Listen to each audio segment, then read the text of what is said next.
Good morning, everyone. Good morning, everyone. I know even with a face mask, even if we make our voice audible, we can all hear ourselves. Good morning, everyone. Just want to crave your indulgence that I have from a reliable source that a special guest of honor for today is Excellency, the Governor of Lagos State. Any moment from now, we'll have in the midst, and also the 57th president of our great institute. She is very much around. Just to appeal to you that in the next few minutes, once the radar is clear, and we have the arrival of His Excellency, we'll kickstart the program. We want to appreciate you all for making out time for this 11th annual public lectures for the Lagos Public Service Chapter of the Institute of Chartered Accountants of Nigeria. And I promise you that's going to be an interactive session, a remarkable time that we all definitely go away with something. Also to our participants who have actually connected, we want to appeal. You give us a few minutes, the next couple of minutes, this program will start, and definitely get time value for your money. At this point, let me leave the floor to our technical crew to give us soft music, and I will be back so that we can commence the program. Thank you very much.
Hello.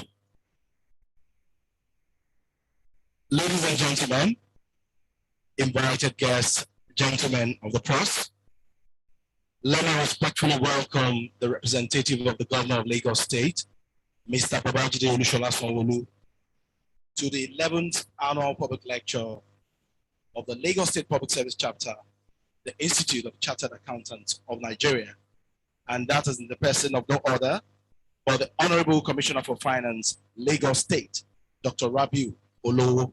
You're very welcome.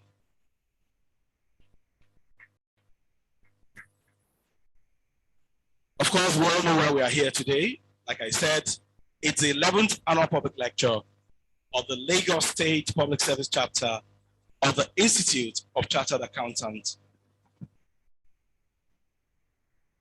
So we have some dignitaries that will be joining the representative of His Excellency on the top table here.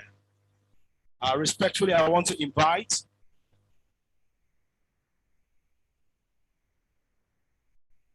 the former head of service, Lagos State, Mrs. Adesoye Folashade, CA, to join the representative of the government. You're very welcome, ma'am. We also have here the chairman of the Lagos State Public Service Chapter of ICANN Lagos State, Mr. Lamidi Olabode. Would you please join the representative of the governor as well? You're also welcome, and as the chief host for today. We also have in our midst the permanent secretary and the accountant general of Lagos State, Dr. Abiodun Muritala, FCA.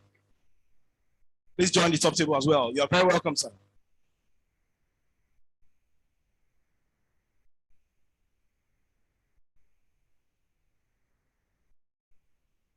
Let me also come to this occasion, the permanent secretary, Ministry of Finance, Mrs. Ayola Oyeyemi, FCA.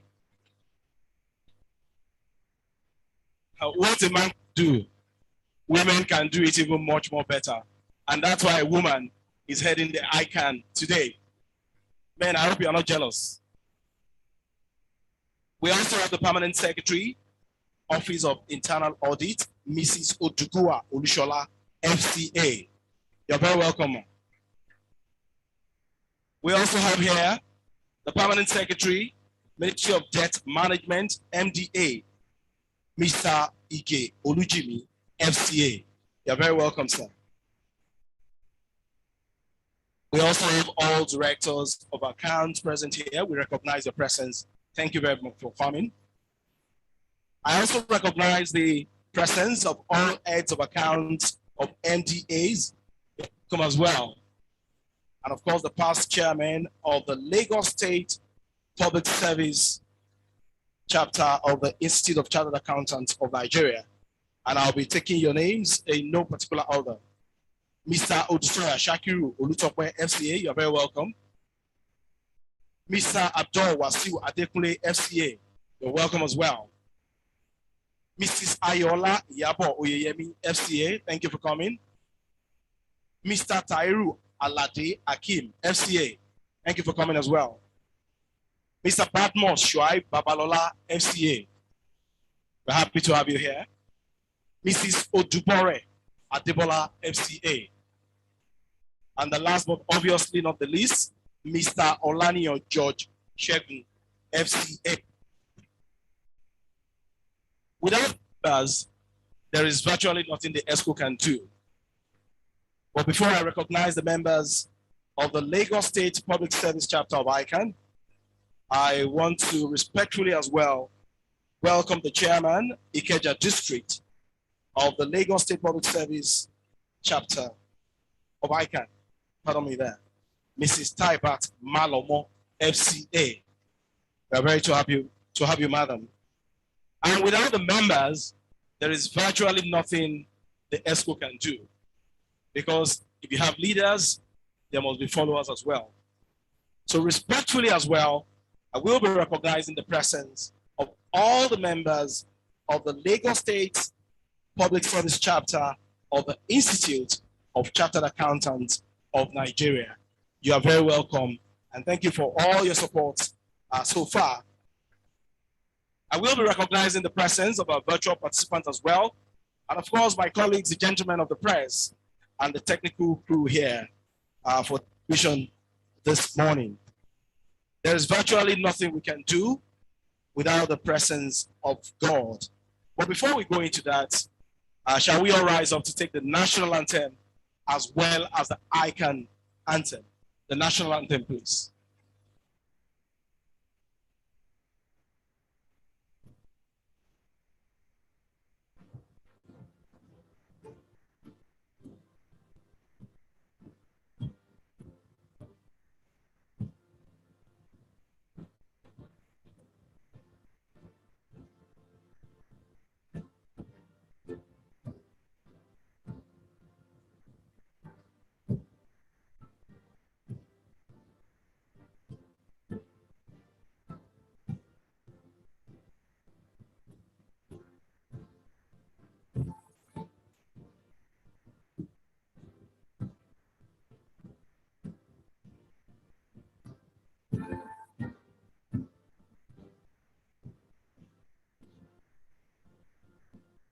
Quickly before we sit down, I want to call on Pastor Kilanko. Okay, the ICANN anthem, please.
All right, thank you very much for that anthem. We'll be taking the opening prayer now, and that will be taken by Pastor Chilampo. Shall we pray? The starter of ages, we appreciate you. We thank you because you're a good God. We thank you for this state, Lagos State, the state of aquatic splendor. We thank you for the life of our amiable governor, Mr. Babajide Olusola Sanwo-Olu, ably represented here today by Dr. Rabi Olowo. We appreciate you for the good things you are doing in this state. Thank you for the wisdom. Thank you for the understanding. Thank you even for the life of our 57th President of ICANN, Mrs. Comfort Itayo. Thank you for the great thing you are doing in our chapter, Lagos State Public Service Chapter. Father, accept our thanks and praises in Jesus' name. We appreciate you in the life of our present and past head of service, our Accountant General, Dr. Abiodun Muritala, and all the permanent secretary here present, directors, and all members. Father, accept our thanks and praises in Jesus' name. Even our guests that are on their ways, we know and we believe that we direct their course to this place to gather journey mercies in the mighty name of Jesus. As we are commencing this program, we pray that you be with us. We pray that you direct us. We pray that all our deliberation shall lift up this state even to the greater height in the mighty name of Jesus. And at the end of the day, we shall return all honor and glory to the holy name. For in Jesus' gracious name we pray. Thank you very much, sir. We may be seated for that prayer. We know that there's virtually nothing we can do in the world today without the instrument called technology. And when you look at the theme of this 11th annual public lecture, you will see that accountants do not want to be left behind in the scheme of things. Technology is driving the world. And if indeed you want to be relevant, you have to key into the development of technology. The theme for this year's lecture is the impact of emerging technologies on the financing and accounting profession in the public sector. And very soon, our lead speaker will be doing justice to that theme for today. So the chief host for today, Mr. Lamidi Yekini Olabode, FCE, will be giving us his welcome address shortly as we continue with the program. My name is Ajibola Yeshola. I'm not here alone. My colleague standing right beside me is Olusegun. Thank you very much, Ajibola. Once again, we want to welcome us all to the 11th annual public lecture for the Lagos State Public Service Chapter of Institute of General Accountant of Nigeria. Before we invite the host of today, the chairman of the Lagos State Public Service, I need to crave your indulgence that we have around the 57th president of our great institute, or like we all know that the economic summit is currently going on, and you just need to give a speech. Any moment from now, we have our one thing to give our opening remark. On that note, with a round of applause, please let's welcome the chairman of the Lagos State Public Service Chapter, Mr. Lamidi Yekini Olabode, FCA, as he gives his welcome address.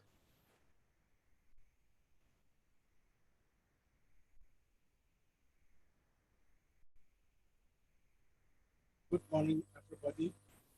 My peers, the governor, represented by Dr.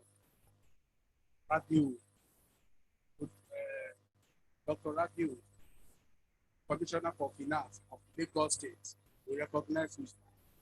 And also, we recognize the Commissioner of Finance, PS of Finance, Mrs. Ayola Oyeyemi FCA. You are welcome, ma'am. And also the head of state, the head of service, Lagos State, Mr. Muri Okola, but he was unable to be here today. And the permanent secretary, the Accountant General, Dr. Muri Muritala Abiodun, FCA, and the permanent secretary, all the body of permanent secretary here present, we recognize you. You are welcome. And the general managers, directors, head of the government or parastatals, we recognize you. Distribution members of the ICANN Governing Council, we recognize you. You are welcome. The guest speaker of today, Babajide Ibironke, FCA, FCCA, and ACCA Global Council member, you are welcome. We recognize you. The paper presenter, Professor James Kehinde, the HOD, former HOD, Accountancy Department, Lagos State University, you are welcome, sir. Also, the other people, the discussants, Mr. Ganiyu, we recognize you. JS Aziz, we recognize you. You are welcome. And the discussion members of the Institute, especially the professional colleagues in the Lagos State Public Service, you are welcome, sir. Also, we recognize the presence of the ICANN chairman, the chairman of Ikeja District. It is Taibat Malomo JD FCA. So also we recognize the past HS in our midst. This is Adesoye Bolajade FCA. So we recognize you, you are welcome, and all the past presidents and all the past chairman of the chapter here that present, we recognize you, you are welcome, sir. So I begin today's speech by expressing my profound gratitude to appreciate Almighty Allah for making today's event possible. Permit me to welcome you all to 11 public lecture of the manifestation of ICANN Lagos State Public Service chapter. On behalf of all members and the ESCO of the chapter, I hereby express my sincere gratitude for honoring our invitation to this event. To start with, I would like to welcome the Governor of Lagos State, Mr. Babajide Olusola Sanwo-Olu, and ably represented by Dr. Rabiu Olowo, he is the Commissioner for Finance, Lagos State. You are welcome, sir. Also, we recognize, I cannot but recognize our patron, Permanent Secretary, Accountant General of Lagos State, Dr. Abiodun Muritala, FCA, for his unalloyed support at all times. Equally, I also welcome the chief host of this occasion, which is the 57th president of our great and noble institutes, ICANN, Mrs. Comfort Olujimi Eyitayo, MNIL, FCA, FCA. We recognize you now. The guest speaker of today, Mr. Babajide Ibironke, FCA, we recognize you. Also, the paper discussant, Professor Kehinde James, we recognize you. Also, Mr. Aziz, JS, we recognize you. So you are welcome. So going by the prevailing circumstance, occasion by the global pandemic, identified COVID-19 as defined what is now termed a new normal. Indeed, its negative effects cannot be overemphasized. Nevertheless, all glory belongs to Almighty Allah for sparing our lives to witness today's event, despite the disaster inflicted by the pandemic. However, I acknowledge and appreciate our ever dynamic and brilliant Mr. Governor, Mr. Babajide Olusola Sanwo-Olu, for his resilience and proactiveness, and clearly demonstrated by establishing a strong convergence between the professionalism, technology, economic development, and the governance to contain the spread of pandemic in Lagos State. Mr. Governor, sir, I am using this medium to reiterate that the role of the professional accountant and auditors cannot be overemphasized in the prudent and efficient public management, which includes fund management, financial reporting, probity, and accountability. Indeed, their responsibility in the public service of the state are expanding in breadth and depth on daily basis. On this note, we are not averse to provision of special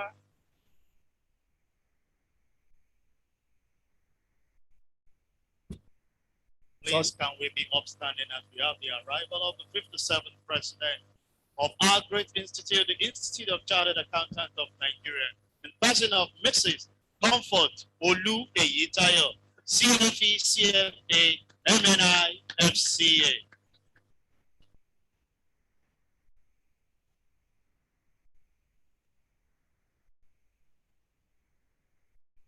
I'm sure we can do better than that for our president.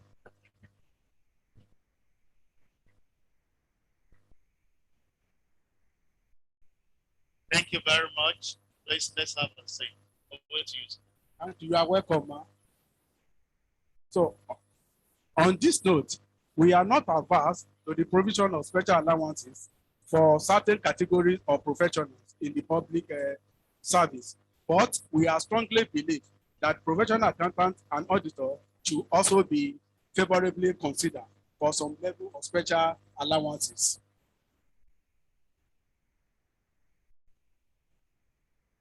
Your Excellency, distinguished ladies and gentlemen, the choice of this year public lecture, the impact of emerging technologies on the financing and accounting profession in the public sector, premise on the Mr. Governor, Mr. Babajide Olusola Sanwo-Olu team's agenda, and the contributions of the accountants in actualizing the team's agenda. The knowledge shared at this lecture will hopefully reposition all the participants and add significance to the history of accountants and the accounting profession in Lagos State in general, and the Lagos State Public Service in particular. I am using this medium to thank all the professional colleagues for believing in me and the other executive members of our noble chapter, ICANN Lagos State Public Service chapter. I know that all cannot be smooth without dark areas, but glory be to God. Despite the challenges, we are able to achieve whatever you have feel we have achieved today. As professional of management sciences, we all know that 4 factors of production, that is men, material, money, and machine. Men are the most difficult to manage because of their values, behaviors, attitudes, and beliefs. They change at will and think differently on almost all issues.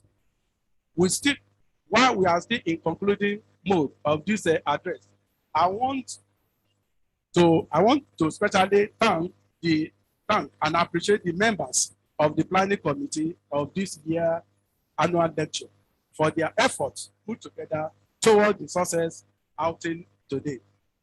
Finally, I want to challenge all my professional colleagues here present and those who are with us on virtual that the motto and vision statement of our great and noble institute, ICANN, that is accuracy and integrity, and to be a leading global professional body should be our watchword whenever we are deciding our duties. Once again, I welcome you all to the 11th annual public lecture, and I wish all memorable experience. I thank you for listening, and God bless you all. Thank you. Thank you very much, Mr. Chairman and the host of today.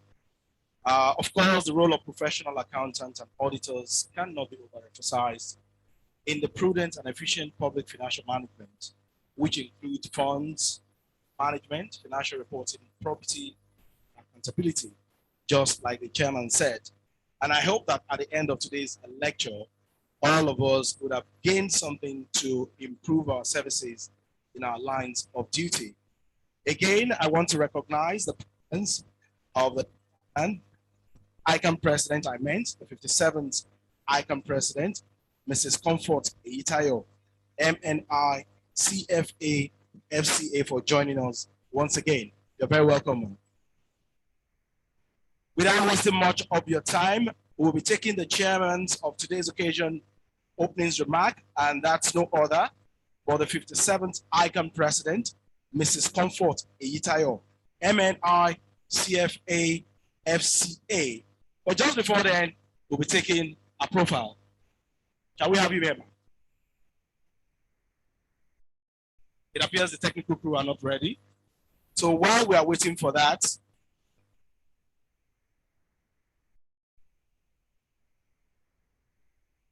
okay.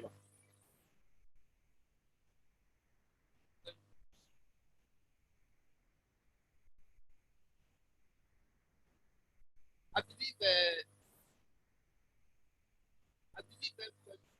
admin house. Thank you very much. The governor of Lagos State, Excellence, Your Excellency, Babajide Ola Sanwo-Olu, ably represented here today by our own Honorable Commissioner for Finance, Dr. Rabiu, who are highly recognized, sir. Distinguished personalities on the high table, I recognize you all. ICANN members, council members, they are present. Registrar Chief Executive Professor Ahmed Kumshe, FCA. The lead speaker, Mr. Babajide Ironke, FCA. Chairman, ICANN Lagos State Public Service Chapter. I recognize you, our host today. Other executive and members of ICANN Lagos State Public Service Chapter, distinguished professional colleagues, members of the press, ladies and gentlemen, good morning to you all. I am highly pleased. Before I go on, please let me apologize to our governor, who's ably represented here. It's not in our character because I had some pressing engagement. I had to join the PAFA meeting this morning, started by 9. And the public discourse of our institute, being an international program, cannot be postponed. I had to wait to pick an address before coming today. Thank you very much for accepting my apologies.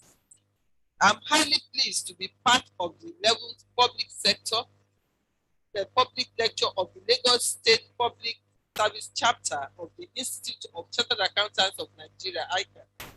On behalf of the Governing Council of the Institute, I wish to felicitate with this chapter of ICANN for sustaining the annual tradition of public lectures which have discussed issues of importance to public sector, accounting and accounting profession in general.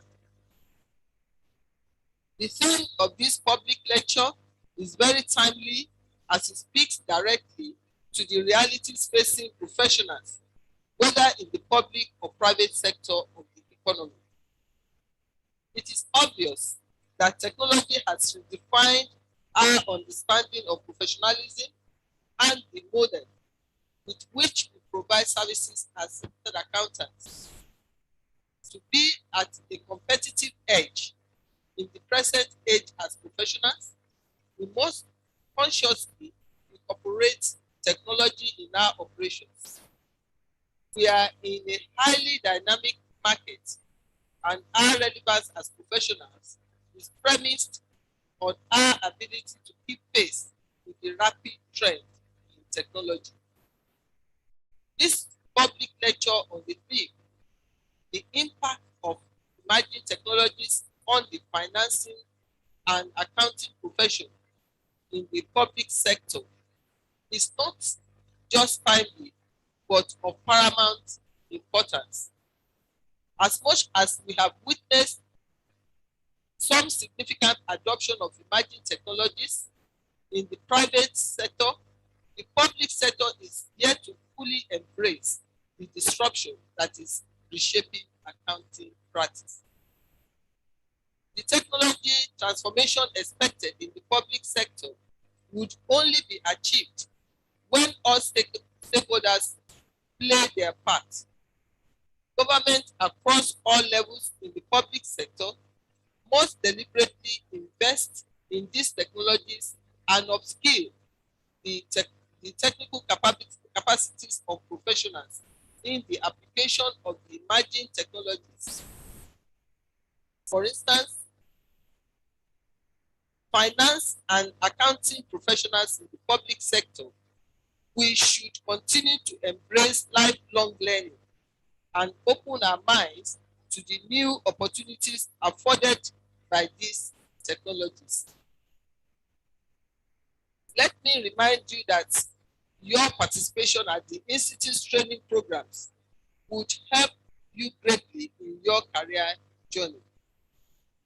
The syllabus of our training is not just regularly updated, but we ensure that they meet international standards as specified by the International Federation of Accountants, IFAC.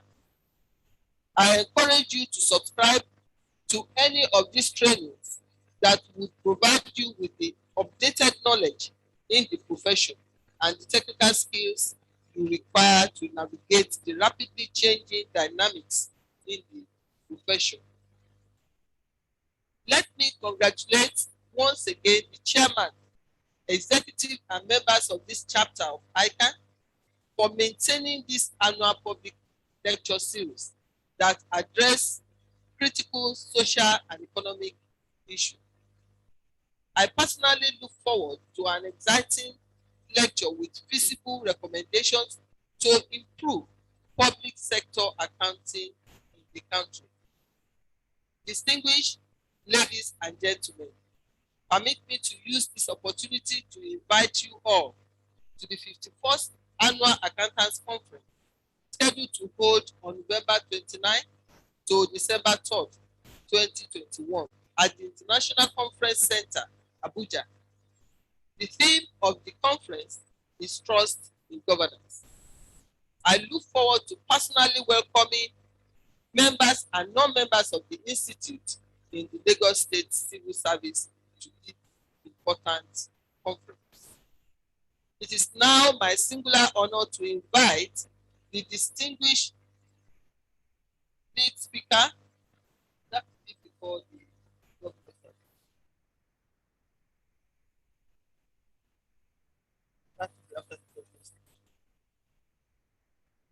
Okay, I guess the governor will do that. I want to thank all of you for your rapt attention. Thank you. God bless you.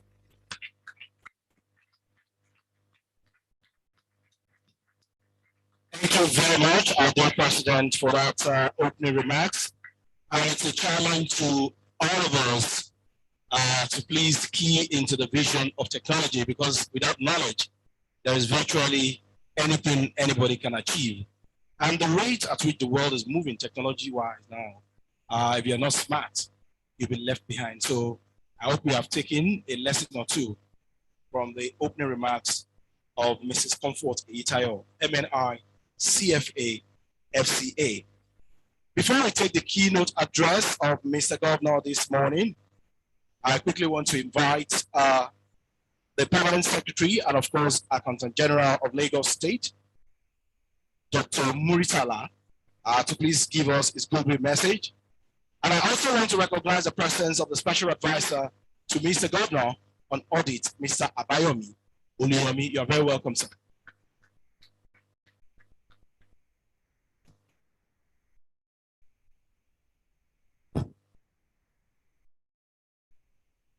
Mr. Governor, Mr. Babajide Shola, be represented, who review FCA. President of our dear Institute of Chartered Accountants, Nigeria, Mrs. Comfort MNI, CFE. Permit me to uphold the existing protocol. I also want to join the president of our dear institute, congratulating the chairman and other members of Lagos chapter for holding today's lecture.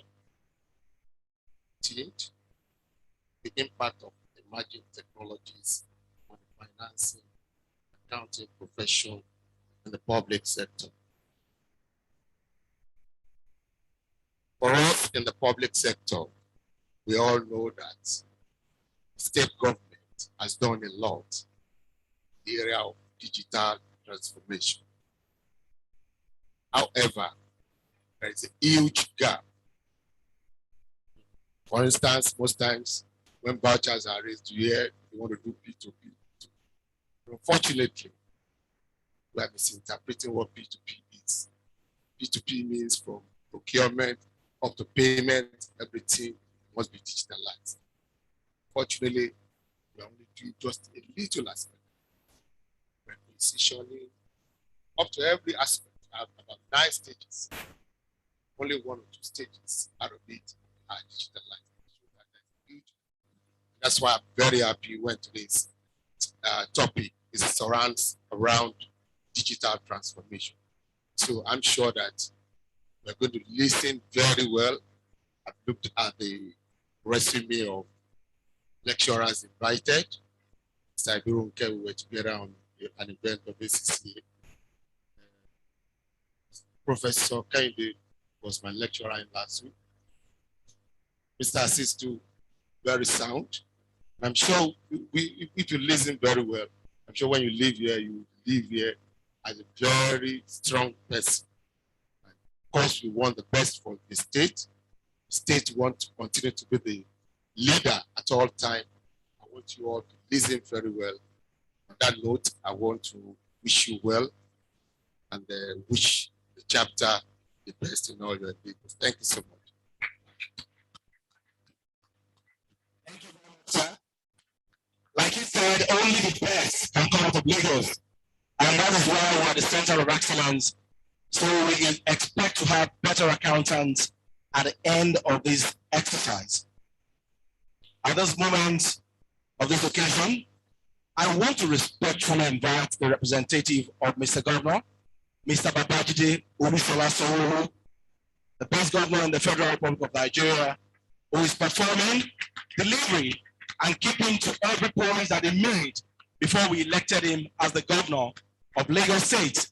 And he's here represented ably by no other but Dr. Rabiu, I beg your pardon, Olowo, Honorable Commissioner for Finance, Lagos State.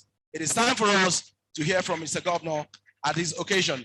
A round of applause for Mr. Governor, please.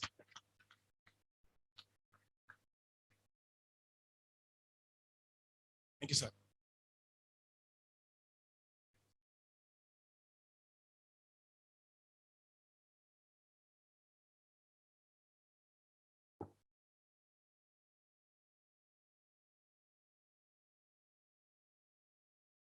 The 7th president of the Institute of Chartered Accountants of Nigeria, Mrs. Comfort by extension, the governing council member of our institute, Institute of Chartered Accountants of Nigeria, present here. The former head of service, Mrs. Adesoye Folashade, the special advisor to the governor in Central Internal Audit, Mr. Yomi Oduyomi, the body of permanent secretary here, especially permanent secretary in the Ministry of Finance, the accountant general, permanent secretary of the debt management office, permanent secretary, office of internal audit, and by extension, any other permanent secretary who has graced this occasion with us here today. You are very much welcome.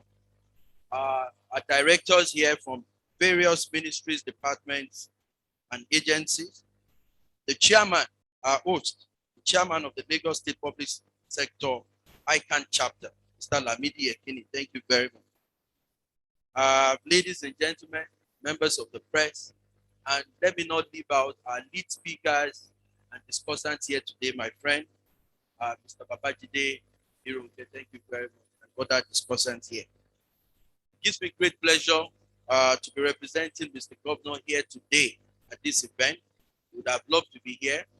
Mr. Babajide Olushola Sonwo-Olu, FCA, the friend of Chartered Accountant, would have loved to be here himself. So I'll just go very straight to read the address of Mr. Governor. But before I do that, I think I am particularly excited about the theme of today's event, which is technology. And no matter how bad we speak of COVID, I think COVID has really, really helped us as whether you're a public institution or a private institution across the globe to help to trigger some digital transformation in how we do things. And we continue to take leverage on that. And that's why this topic is very hard and it's coming at a very, very timely time. I'll go ahead to read the address of Mr. Governor. And it goes thus. I am indeed very delighted to be here this morning. And I want to congratulate the executives and members of the Lagos State Public Service Chapter of ICANN for sustaining this annual public lecture, the 11th edition, which is holding here today with the theme, the impact of emerging technologies on financing and accounting profession in the public sector. There is no doubt about the fact that technology has continued to change in a significant manner the way we do things. The impact of technology is so profound and pervasive that no profession is unaffected. Apart from its impact on efficiency and productivity in terms of the number of tasks that can be accomplished within a short time, the emergence of artificial intelligence, robotics, etc., have become a source of concern for future jobs. Today, it has become mandatory for any professional who desire to maintain relevance to acquire and be proficient in ICT skills as it affects his or her profession. In the same vein, the deployment of technology in the public sector to enhance efficiency and also facilitate improvement in service delivery has become a key strategy for promoting good governance. The efficiency and effectiveness of finance and accounting professionals in the public sector has been greatly impacted by technology through the various software programs, applications that have been developed to carry out tasks which hitherto were being done manually.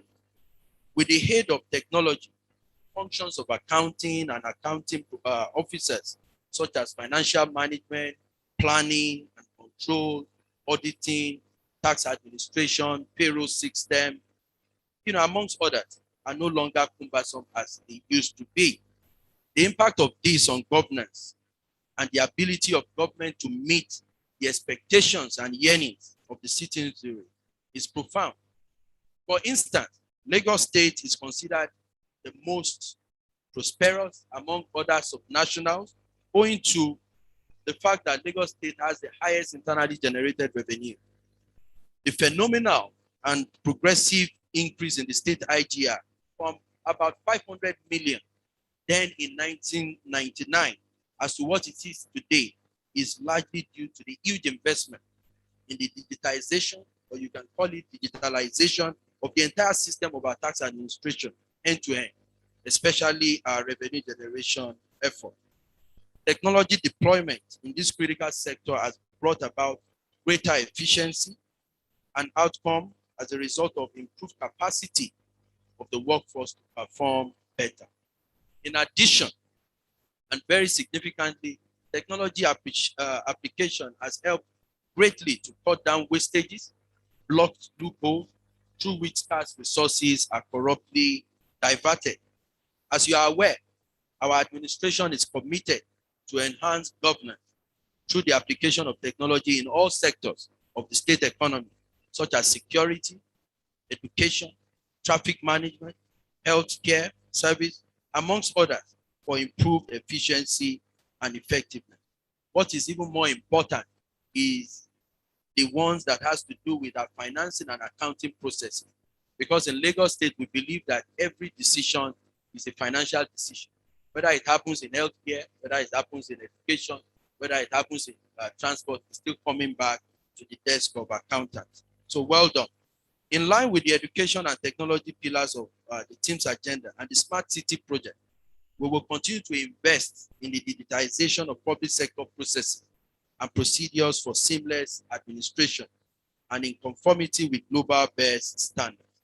I urge you as professionals in the finance and accounting sector to continuously keep yourself abreast with emerging trends in ICT as it affects this noble profession. You must keep pace with the trend of technology as it is not static. It keeps emerging and changing with new knowledge, ideas, and discoveries. As a government that places premium on good and progressive governance, we will continue to prioritize developing the capacity of our personnel through investment in training with particular focus on ICT to upgrade their skills and acquisition of cutting-edge technology equipment and facilities to help our process even get better. In closing, I enjoin you to continue to apply your professional skills and knowledge towards ensuring that Lagos State remains at the top in the application of best practice in financial management and accounting standards. And once again, I want to implore you to make the most of this session. And I am eager to listen to the discussion by the lead speakers and all the discussants on this very, very important topic here today. I want to thank you for listening. And on this note, I want to declare the conference open. Thank you very much. Please, can we put it together for the Governor of Lagos State, His Excellency,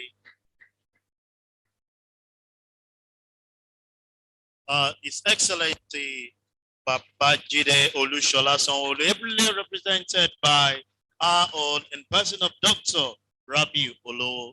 Thank you very much for that wonderful keynote address. We've heard it all, and there is no other state that you want to give it to rather than Lagos. The area of technological development, we're top-notch about it. Before we move to the technical session, let me humbly recognize the presence of the Chairman, Audit Service Commission, Mrs. Adejuji Onikoye. Please a round of applause for her. At this point, we're going straight to the technical session. And like you've heard and been reiterated by all the people that have spoken here today, we'll be talking on the impact of emerging technologies on the financing and accounting profession in the public sector. And I have the honor to invite my wonderful brother and friend.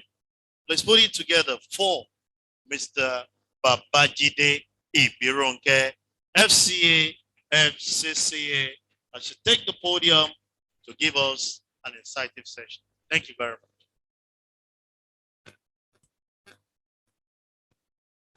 Good morning, everybody. Good morning, colleagues. His Excellency, Mr. Governor, ably represented, my own president, the president of ICANN, the 57th president. Please, Mr. Governor, the president, permit me to stand on all existing protocols. And I want to say good morning to all my colleagues here this morning. Good morning and welcome to this occasion. We've heard a lot about how technology is changing things, changing the way we work, the things we do, how we live. And so this morning, we just want to focus on the impact of emerging technologies in financing and accounting profession, with a specific emphasis on its impact in public sector. We all know that the explosion in data has launched the fourth industrial revolution. It is an era where business will be transformed by cyber-physical systems. This has enabled several technology trends to develop. The public sector can leverage these important trends and should pay attention to how best to use them. But accountants should really evaluate how these technologies will be used strategically to achieve the goal of the government and governance. So this morning, without much ado, and given the time that we have, I want to focus on just 6 technologies. I'll be speaking to 6 of those technologies. I call them emerging technologies, and I highlight their impact. And thereafter, we'll conclude, and I'm happy that we have other discussants, and we're going to have an exciting and interesting, insightful session. Looking forward to also learn from you on how we can work together to make our state the center of excellence, which has been the best, will continue to remain the best, not only in Nigeria, but even in Africa, and of course, in the world. So like I said, I'll be speaking on just 6 of those emerging technologies, and that will be my focus this morning. If I have the permission of Mr. Governor, I will just go straight up and speak on those 6 areas. The first is data. Data. Maybe I will call it big data. You know, for most of us, when we learn I used to just make a joke that when we learn our A for apple, they told us about A for apple, B for what? How many of us know that? A for apple. B for what? B for C for what? And D for what? I know that there are some people here who are also for Aja, B bata, right? But all of that have changed recently. We now have A for artificial intelligence, B for big data, C for cloud computing, D for data analytics. That is our A for apple today. And before we leave this page today, I will start with the B, the big data. So McKinsey, we all know McKinsey, right? They carried out a survey in 2016, and they found out that the data that have been generated in the world between 2016 and this year constitute 90% of the data that is available in the world today. And that is a big message to all of us. So if in the last 4 years we have generated the 90% of data available in the world today, your guess is as good as mine as how much more data we can generate in the next 5 years, next 10 years, next 20 years. And that is the level of big data that we're dealing with today. So data today is crucial to making business financial decisions. Today, data isn't just numbers. It is not spreadsheet that accountants have been familiar with for years. It also includes unstructured data that can be analyzed through, we call it NLP, natural language processing, that can allow for real-time status monitoring of financial matter. Data is the fuel today that power other technology trends that are transforming finance and accounting in the 4th industrial revolution. Even the audit process, and I'm happy we have the audit people in the room, even the audit process has been digitalized. In the financial realm, data produces valuable insights. It drives results. It creates a better experience for clients. Since everything leaves a digital footprint today, the unprecedented digitalization of our world is creating opportunity to glean new insight from data that wasn't possible before. This insight will help improve internal operations and help build revenue. We can mine data today. We can generate revenue from data mining. And people actually like oil. For some economy, data is a major source of income. And we can also annex this in Lagos State. So things like deep learning, AI, machine learning, data science, artificial network or neural network, or speech recognition are beginning to gain traction in our world today. So the first technology that we can begin to look at in the world of the 6 that I said I was going to focus on today is big data. So just follow me in all of these 6. And at the end, we'll look at how we can use all of these, plus digitization that is currently going on, and annex them as opportunities for the public service in Lagos State. Second is, I talked about A for apple, right? The C in who can remind me the C? Cloud computing. So we're going to be talking about increased computing power today. Just as it is for other, private economics or private sectors. all the data created by our digitalized world would be useless and less powerful if it weren't for the advances in computing power. These changes allow accounting and finance departments, especially our STOs here present. I've seen a lot of my friends in the STO today, STO people, and we raise up, thank you. And I'm happy when my accountant general spoke to P2P the other time. That is an essential process, procure to pay, all right? From everything that happens from procurement to payment, it is very, very important for us to take note of that. But like the accountant general said, that is actually the starting point. So he mentioned about 7 processes, out of which we're doing 2. In fact, I dare say when we finish the 7, that is a starting point where artificial intelligence is going to take over. And then we will do another set of work. And I was happy when Mr. Governor, raised the issue around how technology can replace human beings. It is true that technology are currently replacing people today. But the good news I have for you is technology cannot replace accountants because we have a valuable role to play. We are the only people of numbers.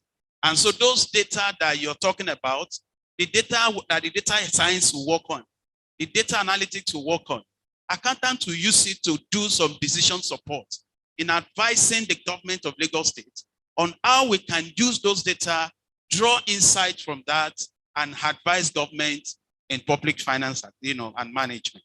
So these changes allow us as accountants to store and use data effectively.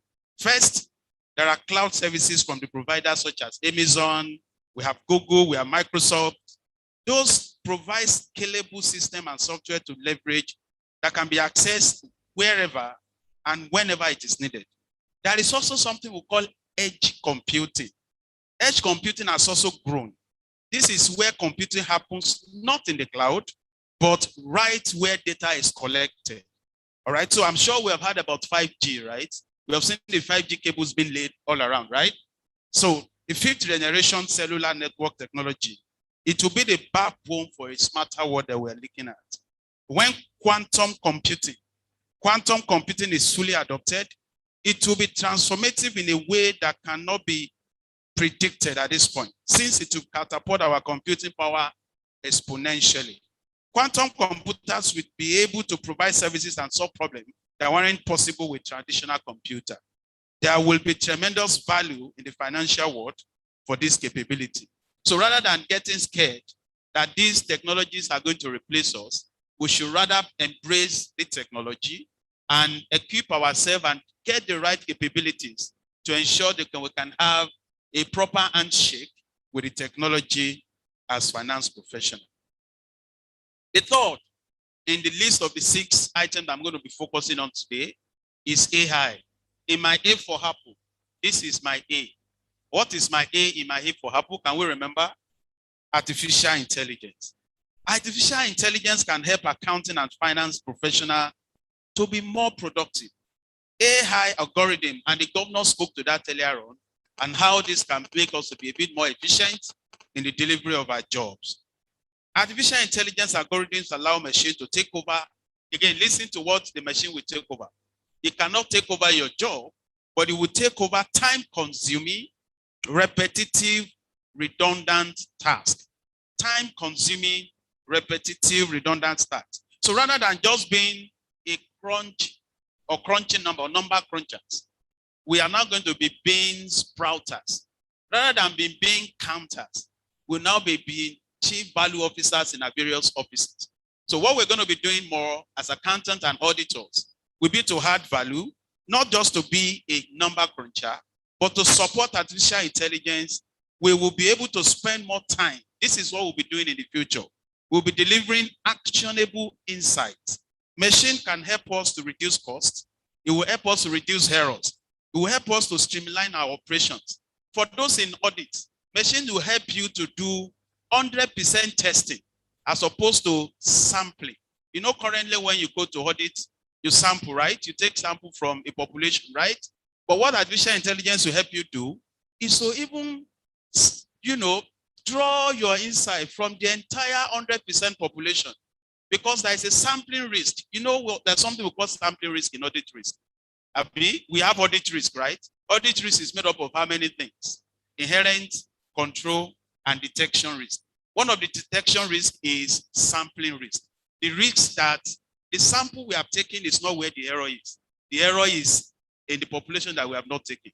Now, because that risk exists today, but what artificial intelligence will help the auditors to do is to sample every voucher, every document in STO, sitting in the Auditor General, state audit of the State Auditor General or local government Auditor General, all the voucher presented to you, since are in one form or the other in each shape or form, you can actually sample everything and test everything in the audit process.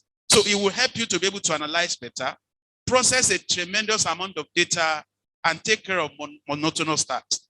The more time human we then have to do what they know how to do best. New technologies has changed the expectations.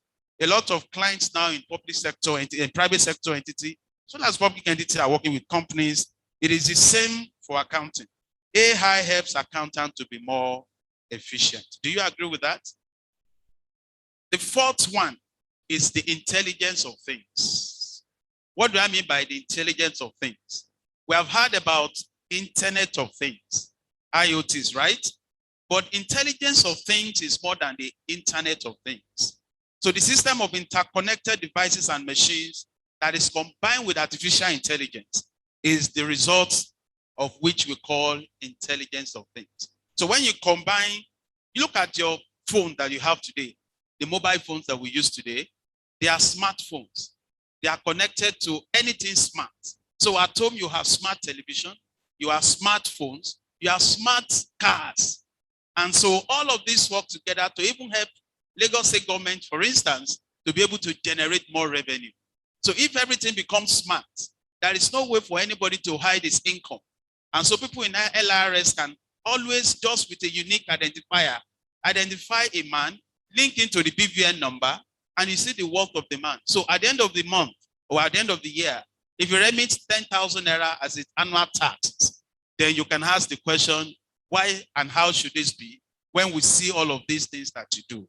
We can do this easily with intelligence of things, not just artificial intelligence. The intelligence of things help finance professionals to track ledgers, transactions, and other records in real time. With the support of artificial intelligence, patterns can be identified, issues can be resolved quickly. The continuous monitoring makes accounting activity such as audit much more streamlined and stress-free. In addition, the intelligence of things improves inventory tracking as well as management. Number 5 is autonomous robots. We have heard about RPAs, robotic process automation. Now, robots don't have to be physical entities, by the way. So in accounting and finance, we have robots in some departments in multinational organizations around the globe today. They use robotic process automation in their finance department. So as my accountant general was talking about P2P the other time, I am also thinking about how we can use robotic process automation within the STO to help process transactions, to help move vouchers around, to help track transactions, to help solve problems such as repetitive tasks like bank reconciliation statement, where the APIs of the banks where Lagos State and government have accounts and transactions are linked to the portal of Lagos State government, and on a daily basis, the accountant general can sit in his office and see the reconciliation of all the bank account done at the press of a button on his phone. There could be an app where he will see all the ledger balances or the current account balances of all the bank accounts of Lagos State government for proper financial management, for liquidity management, and for planning. And that can be linked with, and I'm happy that the debt management office is also here today. We can see how much exposure Lagos State has on one hand and the liquidity that we have on the other hand. At a glance, they can both speak to each other and do a proper planning in financial management for Lagos State. Artificial intelligence can help achieve this objective. It frees up free mundane tasks. We're able to spend more time on strategy and advisory work. Intelligence automation, AI. This is the opposite of, we have artificial intelligence, right? That is AI. Then we now have IA, which is intelligent automation. That is capable of mimicking human interaction and can even understand and infer many of client communication and adapt and project and helps develop some activity based on historical data. So if I look at your historical data I can use that to do some predictive, to determine how much income you will earn next year. So government is better able to plan with your income and apply an appropriate tax rates to what that income will be in the coming year. Using those individual indicators, government can plan a bit more better. In addition, we have seen drones. We have seen unmanned area vehicles that can even be deployed for security activities. Instead of using human being in an helicopter to move around Lagos State, we can use drone to do some of these things and also a bit more effective. The fifth one, like I said, is autonomous robots, which speaks to the robotic process automation. The last but not the least on my list of 6 technologies that I want to focus on today is blockchain. This topic will not be complete without us mentioning blockchain. So what is a blockchain? I'm sure we all know about blockchain, right? It's a distributed ledger. It is with highly secured database. The fintech trend has significant implication for accounting and finance profession, and blockchain as a distributed ledger, which other people call it display ledger, is a highly secure database, and it's a way to store or to securely store and accurately record data which has broad application in accounting and financial record. Blockchain enables smart contracts, protecting and transferring ownership of assets and verifying people's identity and credentials and more. Once blockchain is widely adopted and challenges around industry regulations are overcome, it will benefit businesses and reduce costs, increase traceability, and enhance security. I'm sure we are aware that even Central Bank of Nigeria, they are currently thinking of having a digital currency in Nigeria anytime soon. And so this will also mean a lot for the finance professional in the years ahead. So for the finance profession, this impact can be defined as being the result of major 5 forces. All right, so I want us to take those 5 forces that have been affecting and impacting the technology in the finance space today. The first one is the velocity. The velocity is the speed at which business is moving and organizations needs to change, is dramatically increasing. The second V is the volume. The increased volume of transaction and consequent impact on data flow from the connected devices that we now use to undertake business is becoming more and more significant. The third V is value. The demand to derive insight analysis and prediction from data flow to understand and model business better and to use data to provide greater, faster, and more relevant support for decision making. The fourth V is variety. How technology is driving to use a variety of systems, a variety of data sources, a variety of project management model. We are being required to adapt to this variety of systems and processes and to work out ways of optimizing this in our workplaces. The final and not the least, the last V is veracity. The reliability, speak to the reliability, the quality, the truth, and the prejudice of data on which we are basing many business decisions and the application of our ethical lens. As accountants, first and foremost, we are the trusted advisor. We are the one that is the ethical lens in every organization where we work. And more importantly, as member of ICANN, where accuracy and integrity is our watchword. Our integrity in ICANN, as we know, it is not relative, it's an absolute term for us. In ICANN, we believe in absolute integrity. So there is nothing like my integrity is more than your own. Integrity for us in this profession is either you have it or you don't have it. And that is the basis upon which I've trusted our work over the years. So we need to begin to have that at the back of our mind, that as we move on to this technology space, the veracity, the quality, the truth and prejudice of data on which you are basing many business decisions and the application of our ethical lenses are going to be much more, called to questions. So the combination of these 5 forces means that for us as finance professionals rather, and in our workplace, in itself, our workplace will be transforming, and consequently the role that we will play in those workplaces as finance professionals will be changing. The increased level of expectation are quietly changing in our organizations with respect to what we're expecting to, what the organization expects us to be doing and what we actually do in practice. So digital transformation is one of the key conversations that we have been seeing today across many public sector entities, not just in the private sector. The amount invested by various organizations are very significant. The benefit is also very substantial. The evolution of business model has had a major impact on accountancy and finance profession, from the way we collect information to the way we verify and utilize this information. The volume and the increasing volume of data that we use on a daily basis is quite humongous, if you can use that word. So business model has fundamentally changed towards consumer-centric. I was happy when I received my Land Use Act, all right, this year, and I was even given a discount of 15% that if I pay within 1 month, that is an improvement. It shows me that government also appreciates that, yeah, the times that we are in. And of course, if you look at the cost of fund, really, as an accountant, there is plus or minus. If Lagos government will go to raise fund today, maybe at about that rate, so it's better for me to pay and enjoy that money than to pay to somebody else. That is being innovative, and I need our Commissioner of Finance deserves a round of applause for that kind of initiative, because it shows me that somebody sits somewhere and is thinking about financial probity and ability to raise more money for Lagos State. What I would have loved to see on that paper is that from the comfort of my home, and I want to give that feedback to my HC, sir, that I'm able to touch on an app, put in my key there, and make the payment without going to Zenith Bank to go pay. That would mean that you can get that money immediately. It will reduce the stress at STO office, data gathering, bank reconciliation. If the API of the bank is linked to Lagos State government, that money that I paid, small money, because my property, you know where it is, small money. Of course, it will reconcile immediately, and then there'll be less work for the guy who currently does reconciliation in that place. Would do. Thank you very much, sir. All right. Okay, it's there. Fantastic. Can we give it up to my commissioner, please? Thank you very much, sir. Okay. So we are making progress, aren't we? We are making progress.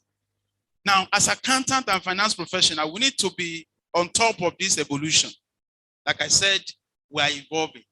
And as finance professional, we just need to be on top of those evolution and ensure that we have the right skills or the right capabilities, and our skill sets are properly developed or are developed appropriately to be able to meet the challenges of the future.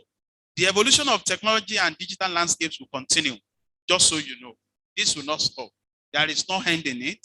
The pace of change that we have seen in the recent year may be eclipsed by the operationalization of the technologies such as 5G and hyper automation. The business model of today is likely to be far from the business model of 5 to 10 years' time. So the way we run business today is going to be very, very little compared to what is to come. The integrated workplace of smart system. As Lagos State, we are also fast becoming smart city. And so in that smart city, we will have smart workplaces. Flexible working life is becoming a reality. So for me, things like development levy in Lagos State will be impacted. Development levy is when I have a physical location. My office is at so and so. You can even come and send people to come and see how many people are working in my office. But how does LRS deal with situations where people work from home? In Lagos State, we should begin to think about that now as we go into these smart cities in this smart time. So everything, nearly everything that we do, both in our working lives and in our private life, is supported in one way or the other by a digital activity. The extent that that digital activity is increasing and the balance between the human and machine will continue to evolve. So the accountancy and finance professional cannot be ambivalent to the changes in the workplace that this digital transformation brings. With a unique combination of accounting and ethical principle, business acumen, and our digital skills, the future for the profession is bright. I dare say, what is clear is that the future that we're going to, we will need finance professionals. In that same future, there is technology. What is not clear is whether we need the technology people with finance professional or finance professional with technology skills. But you and I will be in that future in one way, shape, or form. And how we can remain relevant today and be in that future is by upskilling and ensure that we are part of that evolution and together create the future that we want to see so that we can be a part of that future. So with the unique combination of our accounting principles and ethical skill and awareness, business acumen and digital skills, the future for us as finance professionals is bright. The unique ethical lens that we have as accountancy and finance professional provides us with a perspective that few other professionals will have. It has substantial value to the public sector entities that we work for. It is imperative that we invest in each of these areas. It is the unique combination that provides the basis for the value that we produce as finance professionals.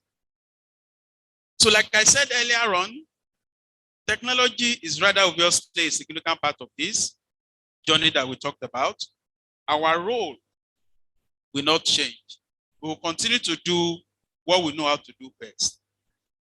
By upscaling ourselves, by ensuring that we have the right capability, we will get to a position where technology will only be an enabler for us and not a replacer for us. Actually, machine will take over repetitive, time-consuming, and redundant tasks, but it will simultaneously free human finance professionals to do a higher level, more lucrative analysis. We can do deep dive. So instead of spending time on bank reconciliation statement as a staff in STO office, I will be doing deep dive decision support that will enable us to continue to truly perform our co-pilot role better and in an increasingly data-driven world of business today. So what are the 5 or 7 solid work that the finance professional of the future will be doing? Whether you are in the public sector or you are in the private sector, your job, like I said, will not be threatened, provided you are part of that future. You are part of that creation of the future that we want to see together. There will be one set of figure that Lagos State will still require. What do I mean by that? There will be that single version of the truth. One set of auditable figure for both internal and external reporting that is based on financial reporting framework such as International Public Sector Accounting Standard. So yes, as long as Ipsas will be used to prepare financial statements, the accountant of today will be relevant. And members of ICANN here present will be relevant in the future that I talked about. And those who are not our members too should come and join us. ICANN is for everybody. We are friends of ICANN, but we want everybody to be ICANN member. Secondly, rock solid controls will ensure that the integrity of input into artificial intelligence is not compromised. So integrity and consistency in our financial segment will still be very key in the future. You know, data is big. Like I explained to you earlier on, we have big data, right? As we have big data, most of them unstructured, so also there will be big error if there is nothing, if nothing is done about the integrity of the data that enter into the system. And that is where we need to play a key role as the finance professional of the future. So integrity and consistency in our financial reporting and financial statements will still be very, very key. And that speaks to integrity of our information. All qualitative characteristics of financial statement should be applied in all circumstances, subject to materiality. Precision is always required. Artificial intelligence will help a great deal in this area. Then we have some other accounting methodologies that we currently use in private and public sectors. Those methodologies will be integrated into the decision support system and not just as an allocation mechanism to avoid peanut butter allocation. You need artificial intelligence. AI will make your work to be a major foundation to apply principles to better manage and improve cost in production, distribution with precision and in a timeous manner. Artificial intelligence will improve cost transparency, consistency, accuracy, and relevance.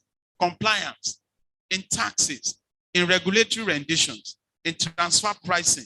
All of these compliance issues can never be done better by human computation and calculation as artificial intelligence would. So fiscal and statutory authorities will find this useful in the nearest future. So the greater beneficiary indeed is the finance function. The greater beneficiary of this movement that we talked about, the impact in emerging technology, is all of us in this room. When we want to prepare our period end closing for financial statement preparation, we can begin to have financial statement of Lagos State ready in work day 0. Who says it can be ready the next day and the first day of the next month? But all of this can be made possible by the way we use and adopt and adapt technology. Thank you very much, ladies and gentlemen.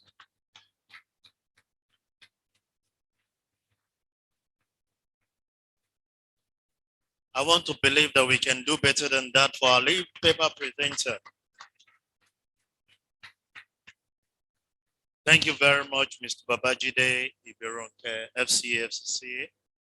The one thing before the paper presentation and some of the things I've always been hearing is the threat to our profession.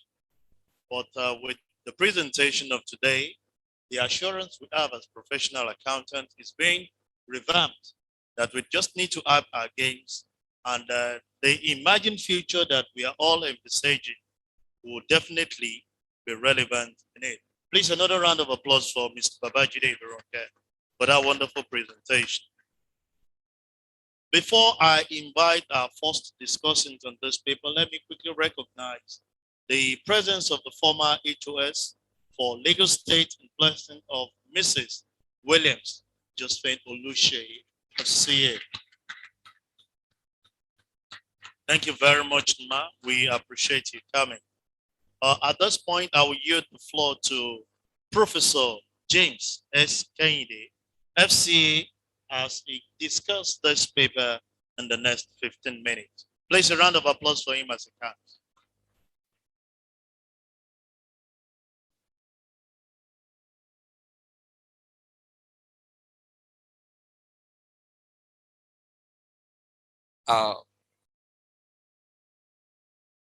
Let me first of all recognize the presence of the governor, ably represented by the Commissioner for Finance.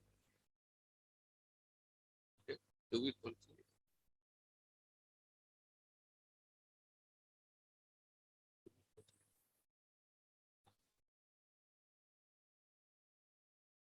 I believe the governor and the president have so much. So quickly, we want to take the photograph, then we'll continue with the discussion.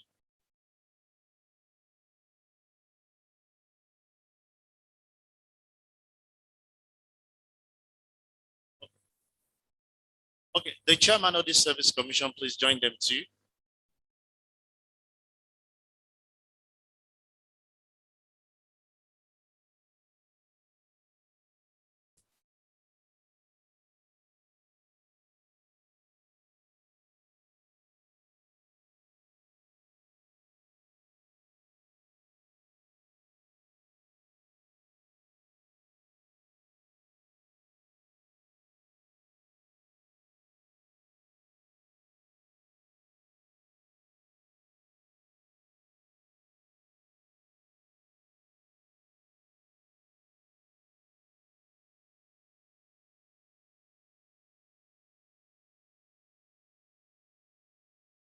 Please, immediately after this, we want the executive committee to take with the ICANN president and the executive governor. The ESCO, please. The ESCO to take with the president and the governor, and we can continue.